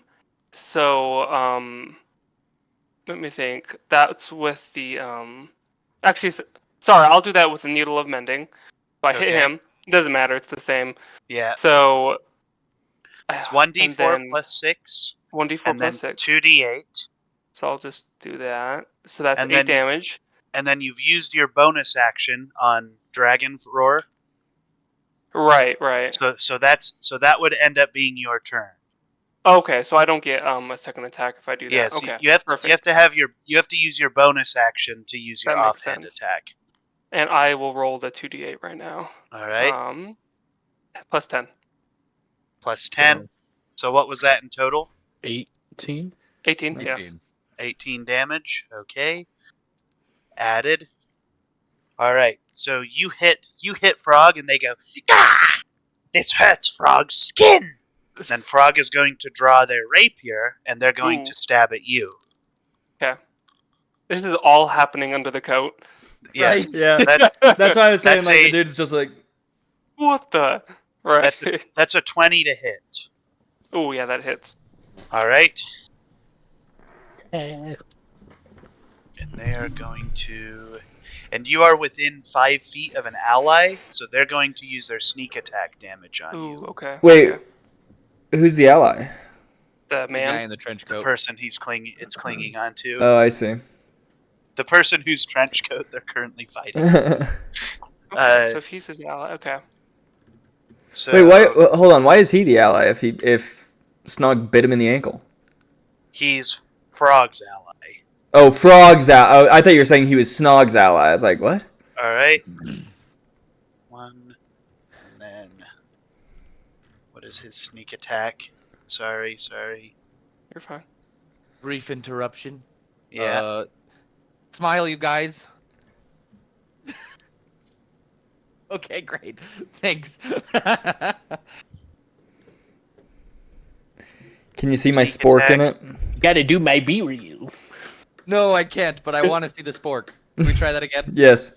All right, all right.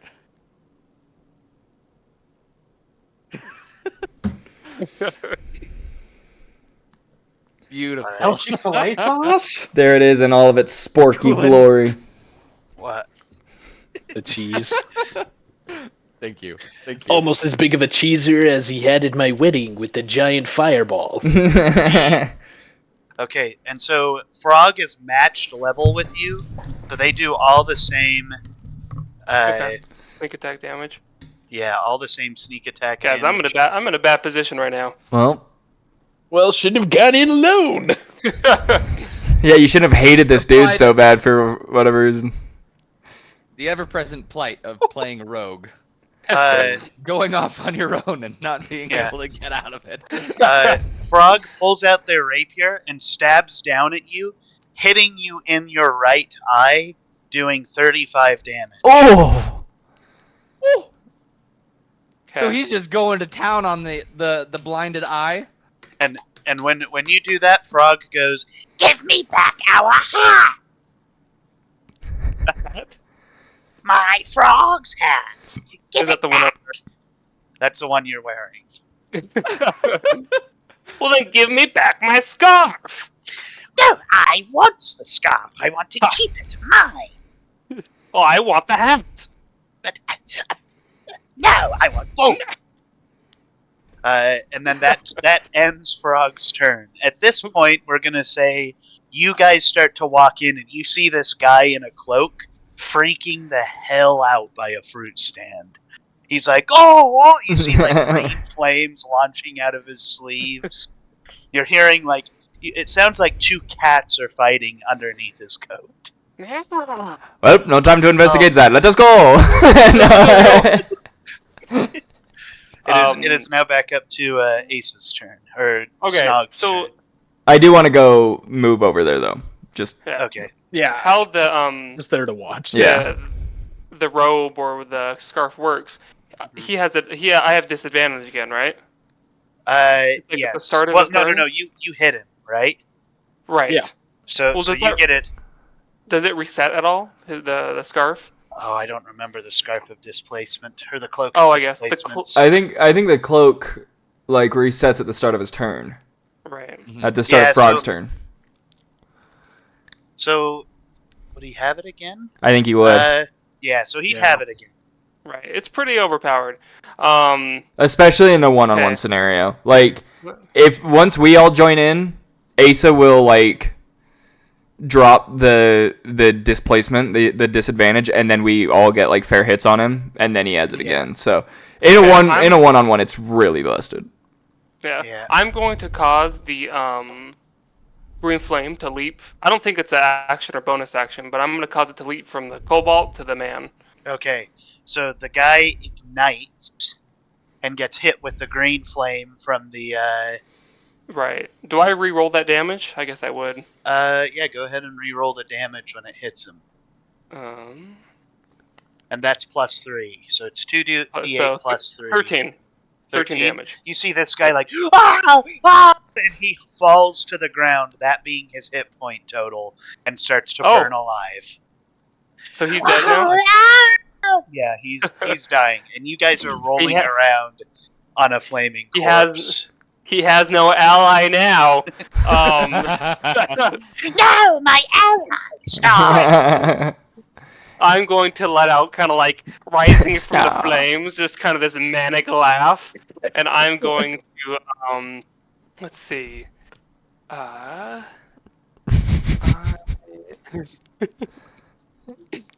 going to do another draconic cry. Oh, all right. Cool. All right, so no disadvantage. Let's see. Perfect. I got a 19 this time to hit A him. 19, that hits. Yeah. Perfect. I will and my allies aren't close to me yet, right? Not yet. This No. next Okay. round, they'll be close enough to you, Okay. as long as they get close. Right. As long as they Um, choose to get close. Did you like my visual representation I sent to the Right. Iridian Chronicles? Yeah. Oh, Manic God. laughter. Okay, I will roll that damage 1d4 plus 6. And then that's you have a another- bonus action, right? Wait, didn't the No, bonus The bonus action was the roar again. right? That's But I right. will cast the green flame again if that's okay. Okay, yeah. Perfect. Because it's a cantrip, I can do it as many times as I want. Yep. As many times as For you that want. will. I will do that then. So that's 8 plus. Smack damage 16. So Okay. that's 26? 24 damage. You see Snog takes 24 damage. Wait, you got a 16? No. I rolled a 19 to hit, but Oh. I rolled max damage on the fire damage. Okay, 24. Okay. 24, Let me yeah. Mark that. Damage. Okay. You slash at Snog with the fire again, and they go, ah, it burns you, Snog! Then they're going Fog! they're going to take their turn. And they're going to try and whack you with their rapier again. Okay. Okay, so Frog swings at the 14 and narrowly goes right above your head. Yeah. Ah! Oh!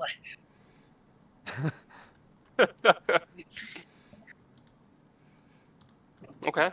And then that's going to, you know what? as a bonus action, Frog is going to disengage and scurry their full running speed, so 40 feet, away from you toward a building. Go ahead and roll a history check, Snog. Ooh, 21. You fought Frog many, many, many times before. This isn't the only time Snog and Frog, their blades have clashed. And in many, many a legendary battle. Frog has a tactic. Snog is stronger than Frog. It's true. It's just true. But Frog gets about 40 feet away from Snog. And then every single time Frog has a spell, has a potion, has something that lets them narrowly evade Snog's death. Or their own death. Snog knows this, and Snog is ready for this. That's going to be your turn again. Okay. So he runs away. So did you? Okay. I use Mage Hand and grab Snog. So at this Can point, that your work? allies. I don't know that. I think Frog and Snog are too heavy for Mage Hand to lift No, and carry. my robotic arms. I think with what it's at like it does like a maximum of 5 pounds or 10. I can't remember. It doesn't Mage do a Hand to lot. punch him. Okay. So I had disadvantage again, but that's alright. I'm going to say, "You fool, you can't escape me." And I am going to would he be familiar with my knife throwing, or is that something new I've picked up?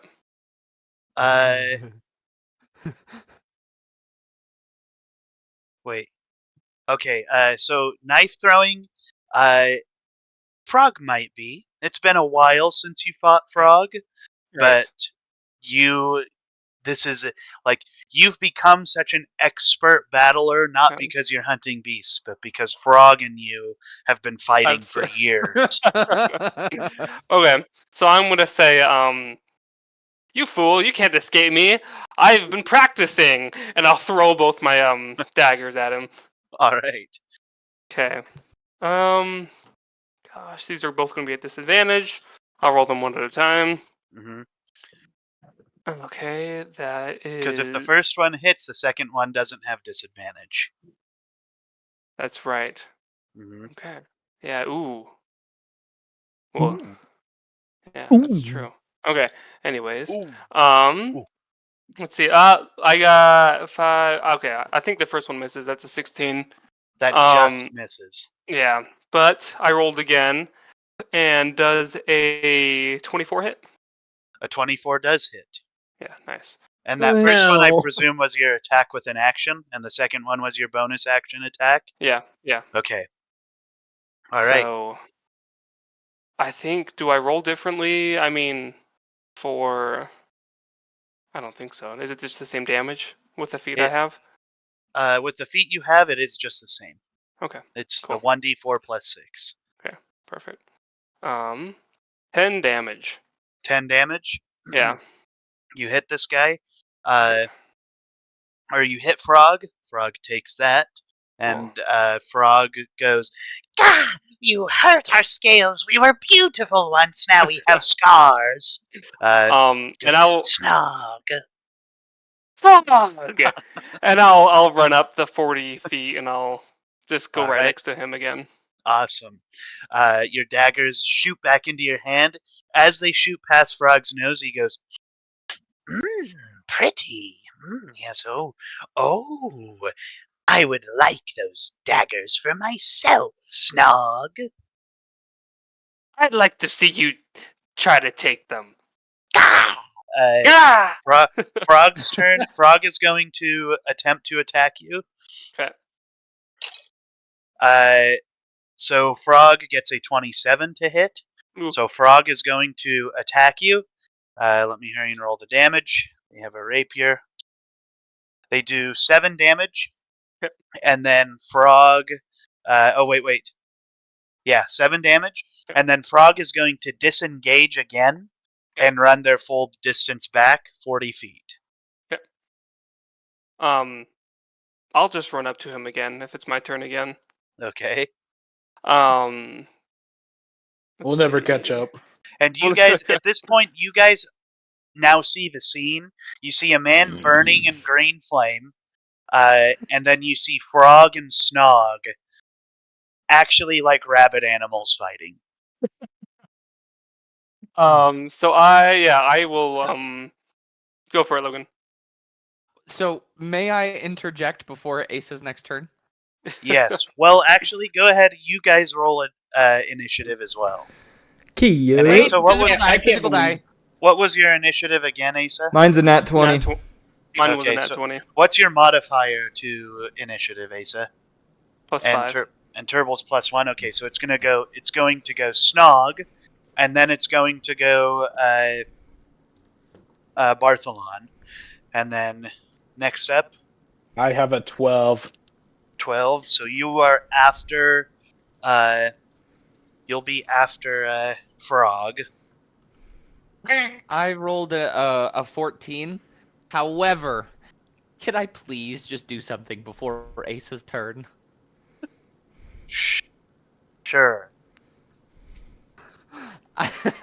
All I want to do, I want to point my staff at Snog, Mhm. at Asa, and I want to cast Enlarge on him. Oh. Wait. Alright. Can I enlarge an enlarged object? Let's see. Let's see if you can double enlarge. Yeah, I also have enlarged. He'd No, be I like don't. the size of a normal person. Okay, you can't. 2 instances of the same spell don't stack. No. I'm sorry. Well, then But here's let's imagine it. what you do. Logan enlarges Snog, and I'll then enlarge you Frog. enlarge Frog, and essentially just negate the spells. They're just 2 dragonborn. Yeah. We will kill you, Snog! His Ooh, little sparky actually, breath is an actual breath weapon now. Wait a second. Can you reduce or Frog? Oh, I can reduce Frog. We were beautiful, Snog. Snog. Snog. Oh, damn. So Snog. from like this scene of like just seems like these 2 cats were fighting, but then you get the perspective it changes perspective. And you see this small little lizard, and almost like a dragon-like creature approaching this lizard. It almost doesn't seem like a fair fight anymore. You And see. Mhm. Oh, go ahead. It's your turn. Oh no, you're good at it. And as you see, like he disengages, but as you see me running up, I come out with 2 daggers, and I'll attack. Alright. Frog again. And enlarge. How does enlarge affect Asa? What does he get like bonuses? His size doubles in all dimensions, and his weight is multiplied by 8. 8? Yeah, your weight Oh. is multiplied by 8. Wait. Okay. Is that just how the volume works? If you double its size, I think that's I'm pretty sure. Yeah. like, are the Yeah. proportions accurate, or does it make you big and fat? I think I'm trying to figure I out think the the No. proportions are accurate. Same. yeah, because Okay. 2 times 2 is 4 times 2 is. Okay. All Yeah, right. So the target size doubles in all dimensions, and its weight is multiplied by 8. Yeah. Okay. Yeah. If all of your dimensions are doubling, then Advantage on strength checks and strength saving throws. All right. The target's weapons also grow to match its new size. Cool. While these weapons are enlarged, the target's attacks with them deal 1d4 extra damage. So each of your daggers is 2d4 plus 6. Dang. Let me think. And so I we'll say that cast each of you reduce. hit them with either. So Frog shrinks and Snog grows. So does he get disadvantage with the shrinking, or what does that do? Let me read it. His dimension is decreased by half in all directions, and his weight is reduced to 1/8. And he now has disadvantage on strength checks and strength saving throws. Mm. And the targets or his deal 1d for less damage. Okay. Oh. It's just the less. Okay, So cool. basically, the rapier becomes a dagger. That's how the Okay. damage works. Okay. All right. Yeah, I'll just roll to hit. I'll cast the green blade flame thing. Flame blade, all right. Yeah, flame blade. On your first attack, or well, that first is your first attack. Yeah, first It just attack. applies. With disadvantage. I roll All 8's right. the low one, so it's 19 to hit. 19 hits. Okay, let's do that damage really quick. Oop. Actually, over here, boop, and then so that's 8 damage with the blade, and then Oh, also for flavor, you continue doing math, Asa. But for flavor, when I hit him with the reduce thing, you see a little disc shoot out of my arm, and it's Oh. one of Ant-Man's It's a pin discs, Mm, a pin particle, and so it shrinks him particle. as soon as it makes contact. and then in my second attack, the blade of broken mirrors, I will roll again with I guess regular Regula. advantage. I guess. Regula. Does a 30 hit? 30 hits. Okay. Good gravy. I will roll the d4 that I have on my desk, because I can. Ooh, nice. 4 plus 6, that's 10 damage. So, Mhm. a total of 31 damage. 31 damage in total. With my 2 attacks, yes. Okay. That being said, if any of you wanted to use your full movement, you could give Ace a sneak attack. Well, how about I this? have We'll say, I have 35 feet of movement. okay, so we'll say Isariel runs up to assist you, and you can use your sneak attack if you'd like.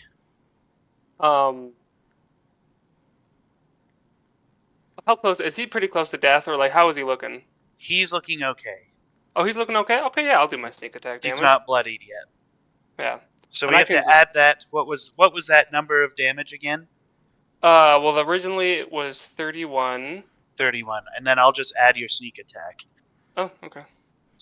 8d8 or 8d6. And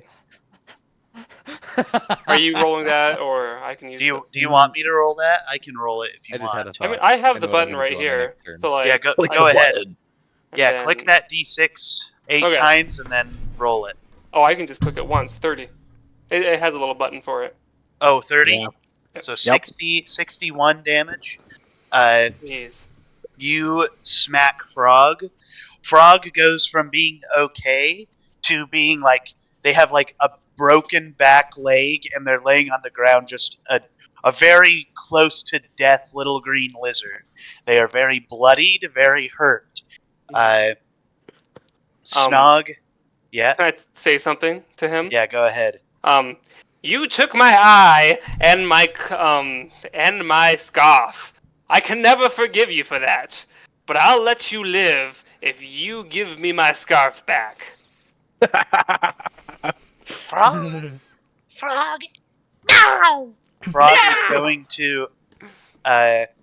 So following this, what we'll do is Frog is going to just scurry toward the building closest to him. He's going to dive into the doorway, and he's going to slip between the crack to swoop in. Just slip in. Yeah. Can I see if I can catch him with Mage Hand? He is 1/8 the weight of what he used to be, which Let's was see. probably Let's already pretty light. Oh. Let's see. Can I also attempt? I like this going in turn, but also like a little bit of role playing. I just want to go up to the dude that's on fire and heal him. If you'd like to do that, you can. So we'll just say you go up there Okay. and you stabilize and start healing this guy. Okay, because do you want, like, I had like an idea of what to do if you want me to say that for spell slot reasoning. Yeah, go ahead. To put out the fire, I was going to cast Gust. Okay. And then for stabilization, I was going to do, because it's a bonus action, was I was gonna do Healing Word. Okay. So Yeah, that- that's fine. okay. We'll do that. 'Kay. I do think usually is Gust a cantrip? No, it's the second level. Okay, so usually that wouldn't work just because of the 2 whole. levels. Yeah, It's 2 spells. spells, but Yeah, for well, the I sake was- of I this, was- we'll let that happen. yeah, and I was also planning on that. That's what I was gonna do if that was gonna be doable. But if not, I was just gonna do it over 2 turns. It's basically been 2 turns. Yeah. So you act okay. So in theory, an eighth of 35 is 4 1/3. So technically, can Mage 10 Hand pounds. would be able to grab Frog. In this instance, though, Frog has scurried away into the doorway of this building. Cowabummer. And so initiative yeah. ends with him getting out of sight. Oh, Yeah. I also forgot to say. I'm assuming he is unwilling to be shrunk. Yeah. He should have made a Constitution saving Oh. throw. Mm. Well, we'll roll that Mm. now. So we'll let that stick, but we'll let him roll that now. Okay. What's the save? DC 18. Let me hurry and see. Snog. Oof. Okay, so I'll be real. He rolled a 17, and I took all of Snog's stats, translated it over to a different type of rogue, and input that there. So he makes the 18 barely. Barely. So I mean, Frog. I don't think it changes anything because I don't Nah, think he made Frog- any attacks. Yeah. Yeah, Frog scurried away into the building, and initiative ends now. Okay. I chase Cool. after him. All right. I will step in and I'll say, Um, Snog, are you all right? What's going on good. And you'll see me run after him. here? And Snog, Oh, are you Frog? hold up. I want to cast.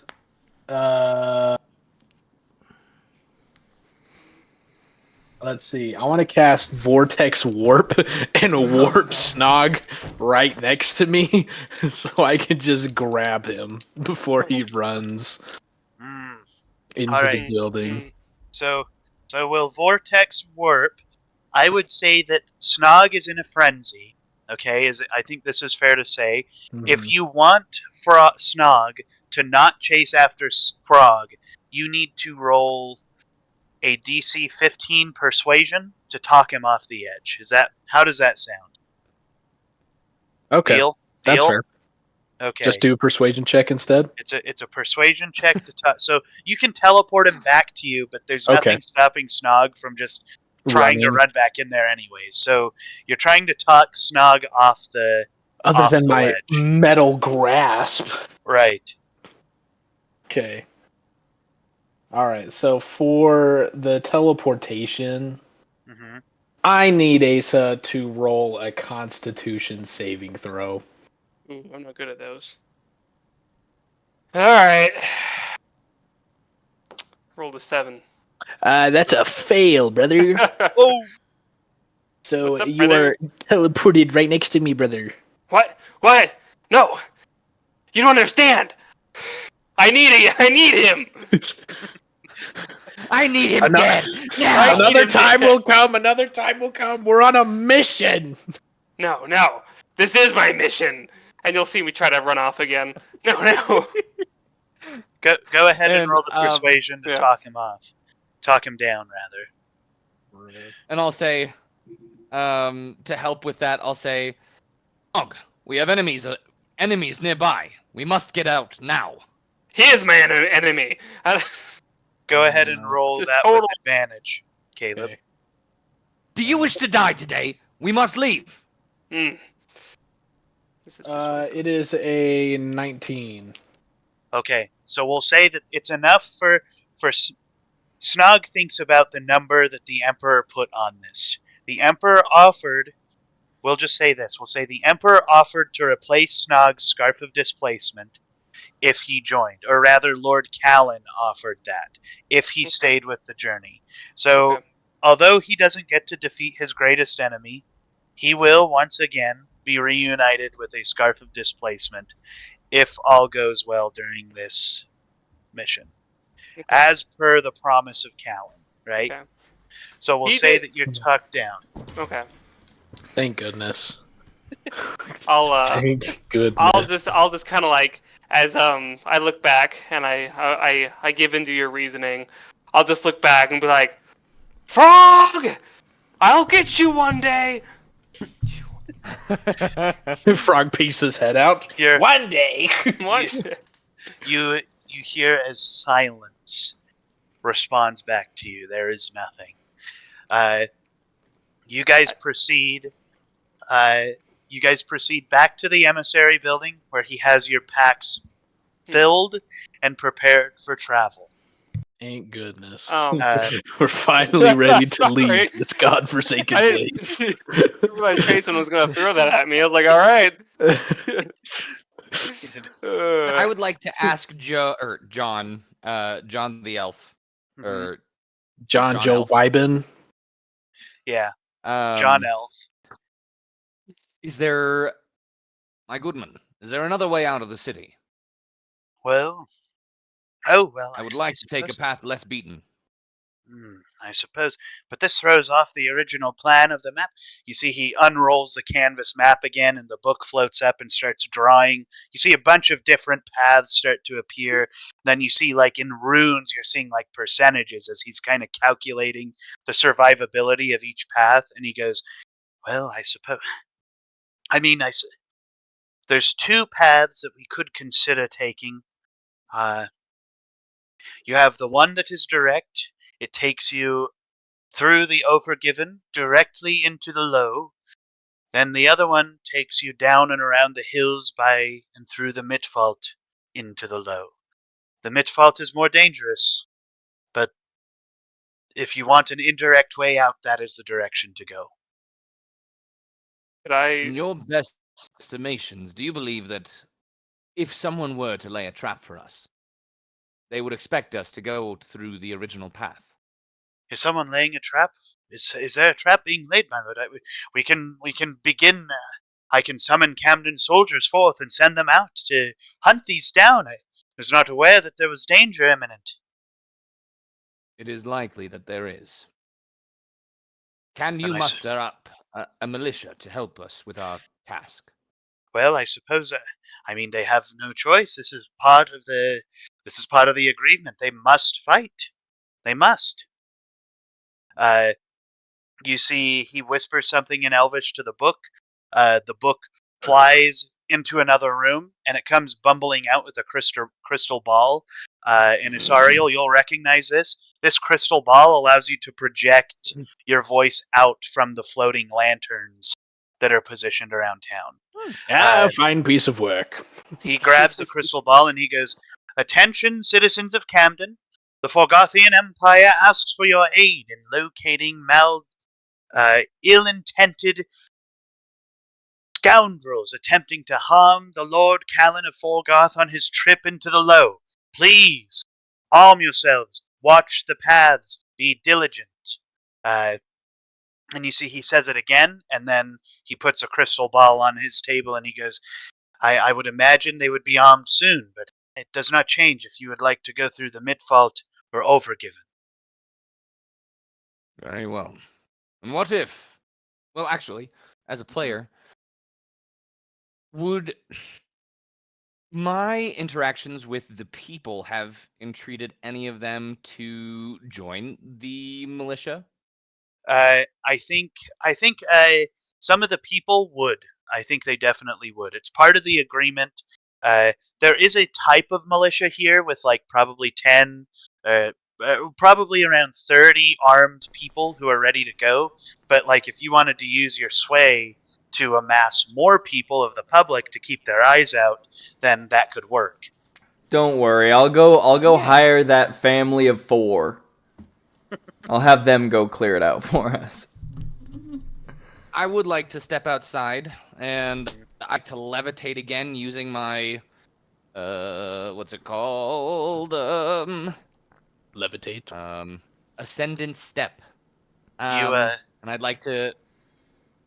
Oh, John Elf I can tosses cast you the levitate crystal on ball. myself at will, John Okay. Elf.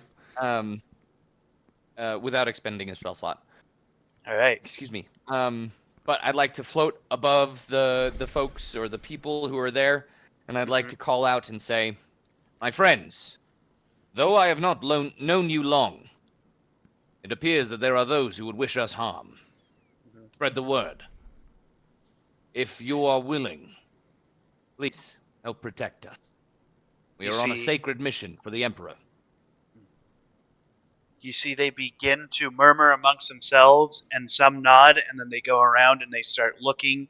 You see, the crowd doesn't like fully disperse, but people start going off to their homes and starting to get things. People start like looking around, talking to each other. There's definitely been some kind of public stirring. With that, you guys are now being urged by John Elf to leave. He's like, let us get out of here before something rash occurs by these pursuers that you speak of. But please, yes, please tell me, which path do you plan to take? The one through the Overgiven, or the one through the Midfault? And at this point, have the militia folks arrived? Yeah, so the militia has just... Camden's not very big, so you see the militia has kind of positioned themselves around certain areas out to like leave and come in the town. So they've got their eye out, and you can assume that there's some kind of small ranger force that runs around Camden to make sure it's defended on the outskirts, right? As for like an escort, you have Guardian, but I don't think people are going to want to go to the low with you. Okay. What do you guys say we just do the original path? Or direct, possibly Direct safer? route. What does If I- Ojin tell me to do? The straightforward path. Can I look at the map and see if there's any hidden path or a way that it wouldn't be impossible? No direct Impossible hidden path. impossible to be tracked. No, like, so you're saying the straightforward path is more dangerous? Like, how dangerous? Like, what So- do we... So the straightforward path is conspiratorially dangerous. Callan seems to believe that people are going to attack you, right? Right. So he believes that the main straightforward path that most people would take, which would be from Camden through the Overgiven into the Low, would be where you're most likely to get attacked. The more dangerous path is down and around those hills and through the Midfault, and then basically following the river up into the Low. Okay. What's the time Yeah. difference between the two? We can do the other. The Midfault is probably about 2 or 3 additional hours, if everything goes according to plan. If It's good. That's good. If navigation goes according to I was plan. kind of memeing about it, but actually, what does Ojin say we should do? Go ahead and roll me a religion check. bash him. Religion. That's a 19. With a 19, you are standing above the ocean waves, and you feel as though Ojin always directs you toward the water sources. So Ojin would say, go down through the Midfault and follow the river. But Ojin assures you that no matter the route you take, he will be with you. That's at least what you intuit from that. Okay. I'll convey that to Callan. I'll say, Ojin assures me that either way is, we will be guided by him. However, I believe his presence might be stronger if we go down to the Midfault. But yeah, so basically, I'm saying I don't really care because either way, Ojin's chill with it. But if we want like not much more, but a little more intervention from Ojin, we should go through the Midfault. But either way, works for me. I say we take the original route. I'm for the other alternative route. You're for the Midfault, The Callan? Midfault, yeah. Callum said he's avoid- either. He's either or. Yeah. All right, so I'm for either or, but I'm like I see the reason in going the other way. So- Yeah. so- Can I ask are we- Guardian? I think can you the ask two Guardian? I think the two people saying the Mit fault, me and Snog are like, it's a very light. Mhm. We're for the Mit fault. Guardian goes, no matter the. Oh shoot! What I just Find forgot it. the word. Find it. No. I refuse. I won't. I give I up. can't. I give up. No matter the direction. It's a. No No matter matter the the outcome. danger, I will stomp it out. So is that him kind of saying he wants to go the main path? He just says whatever the danger is, he'll destroy it. Okay. So That's pretty dope. Coming from a god, that's pretty. Well, this is coming from that was good. Guardian. That that was wasn't. from Guardian. Yeah. Oh, A robot man. well. Also, Pretty that dope. feels pretty good. Yeah. Yeah. No, Ojin was literally just like, hey, go wherever you want, man. Right. Ojin was more keen toward you going to the river, Yeah. but Ojin is not. This is like the path he is asking you to take is one that gets you to the low. Does that Yeah. make sense? Yeah.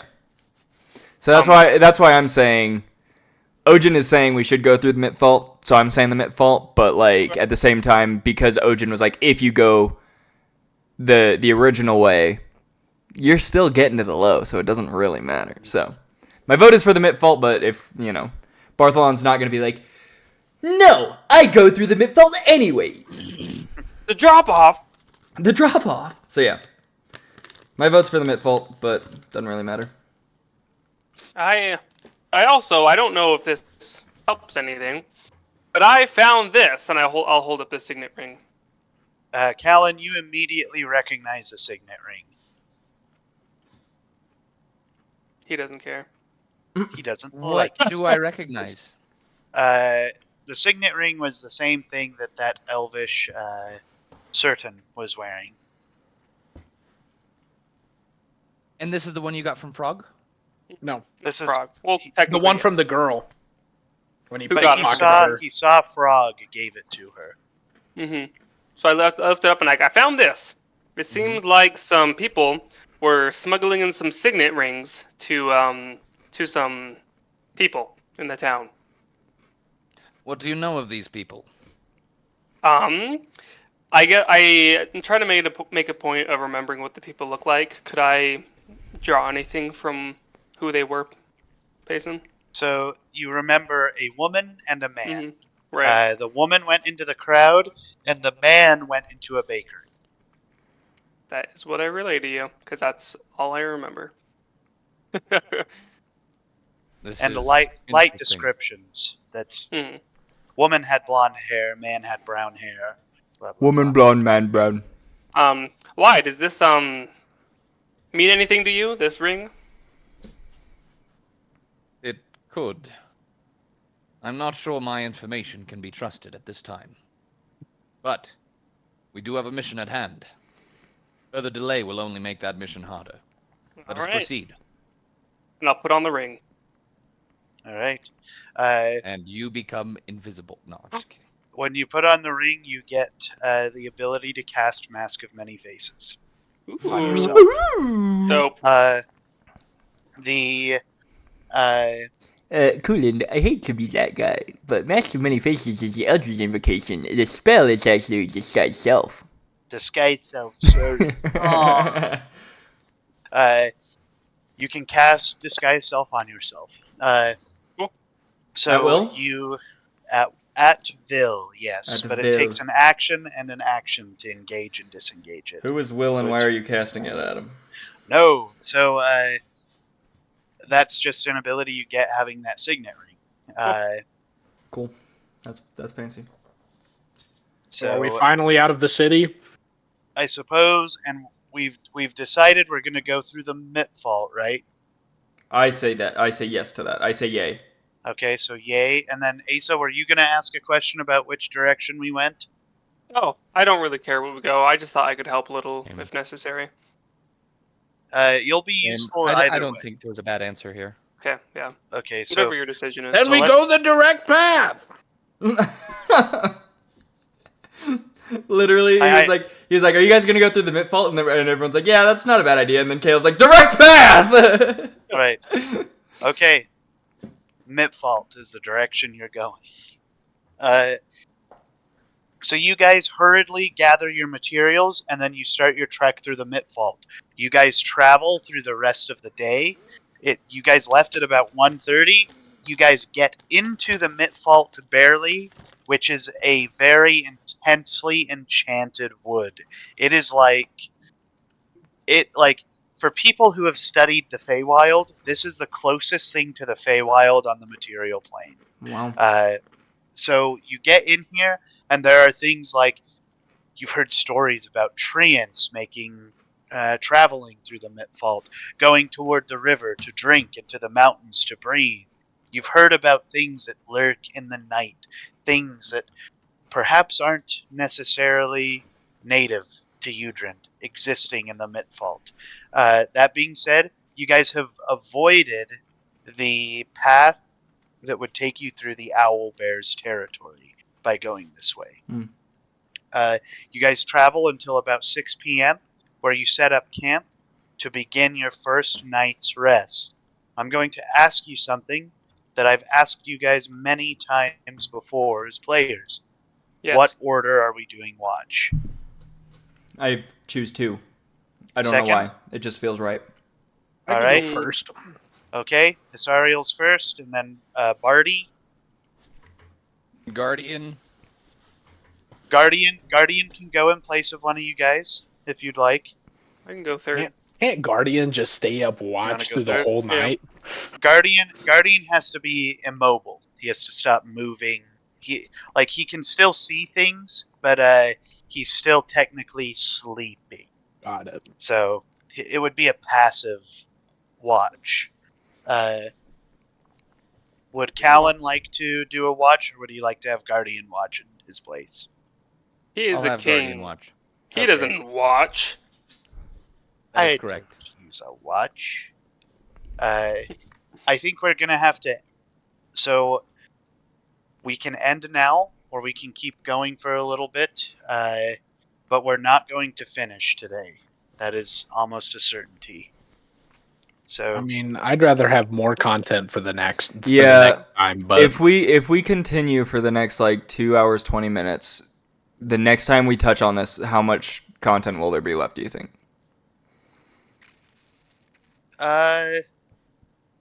it could be a couple.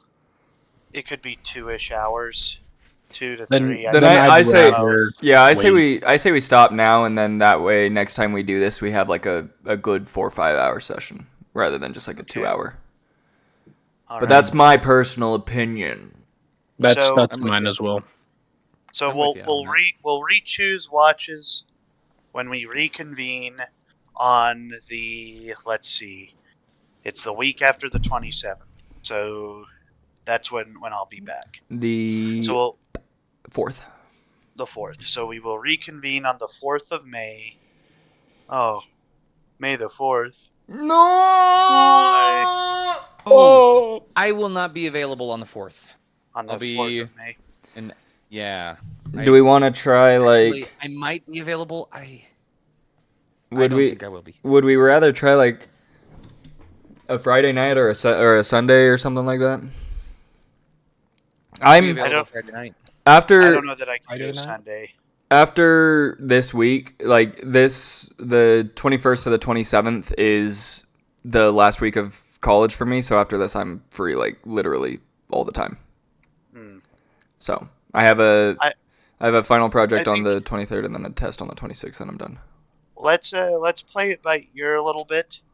We'll maybe we reconvene on Friday the 26th, if we can, and decide the next week. Because I won't be here at all on the 27th, but I don't know if I can be there on Friday the 3rd. I don't know. Okay. So I know I can't be there on the 8th or on the 5th, but I don't know about Friday night. Okay. So, So Play for it by ear. next week, what's the plan for next Saturday? Nothing. oh, Nothing.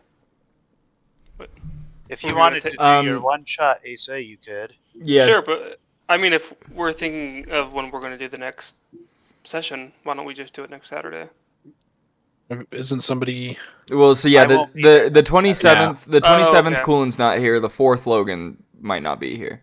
Okay. So I think the next Cool. time, like, if we were to do it off of Saturdays specifically, the next time that we could do this one shot is on the 11th.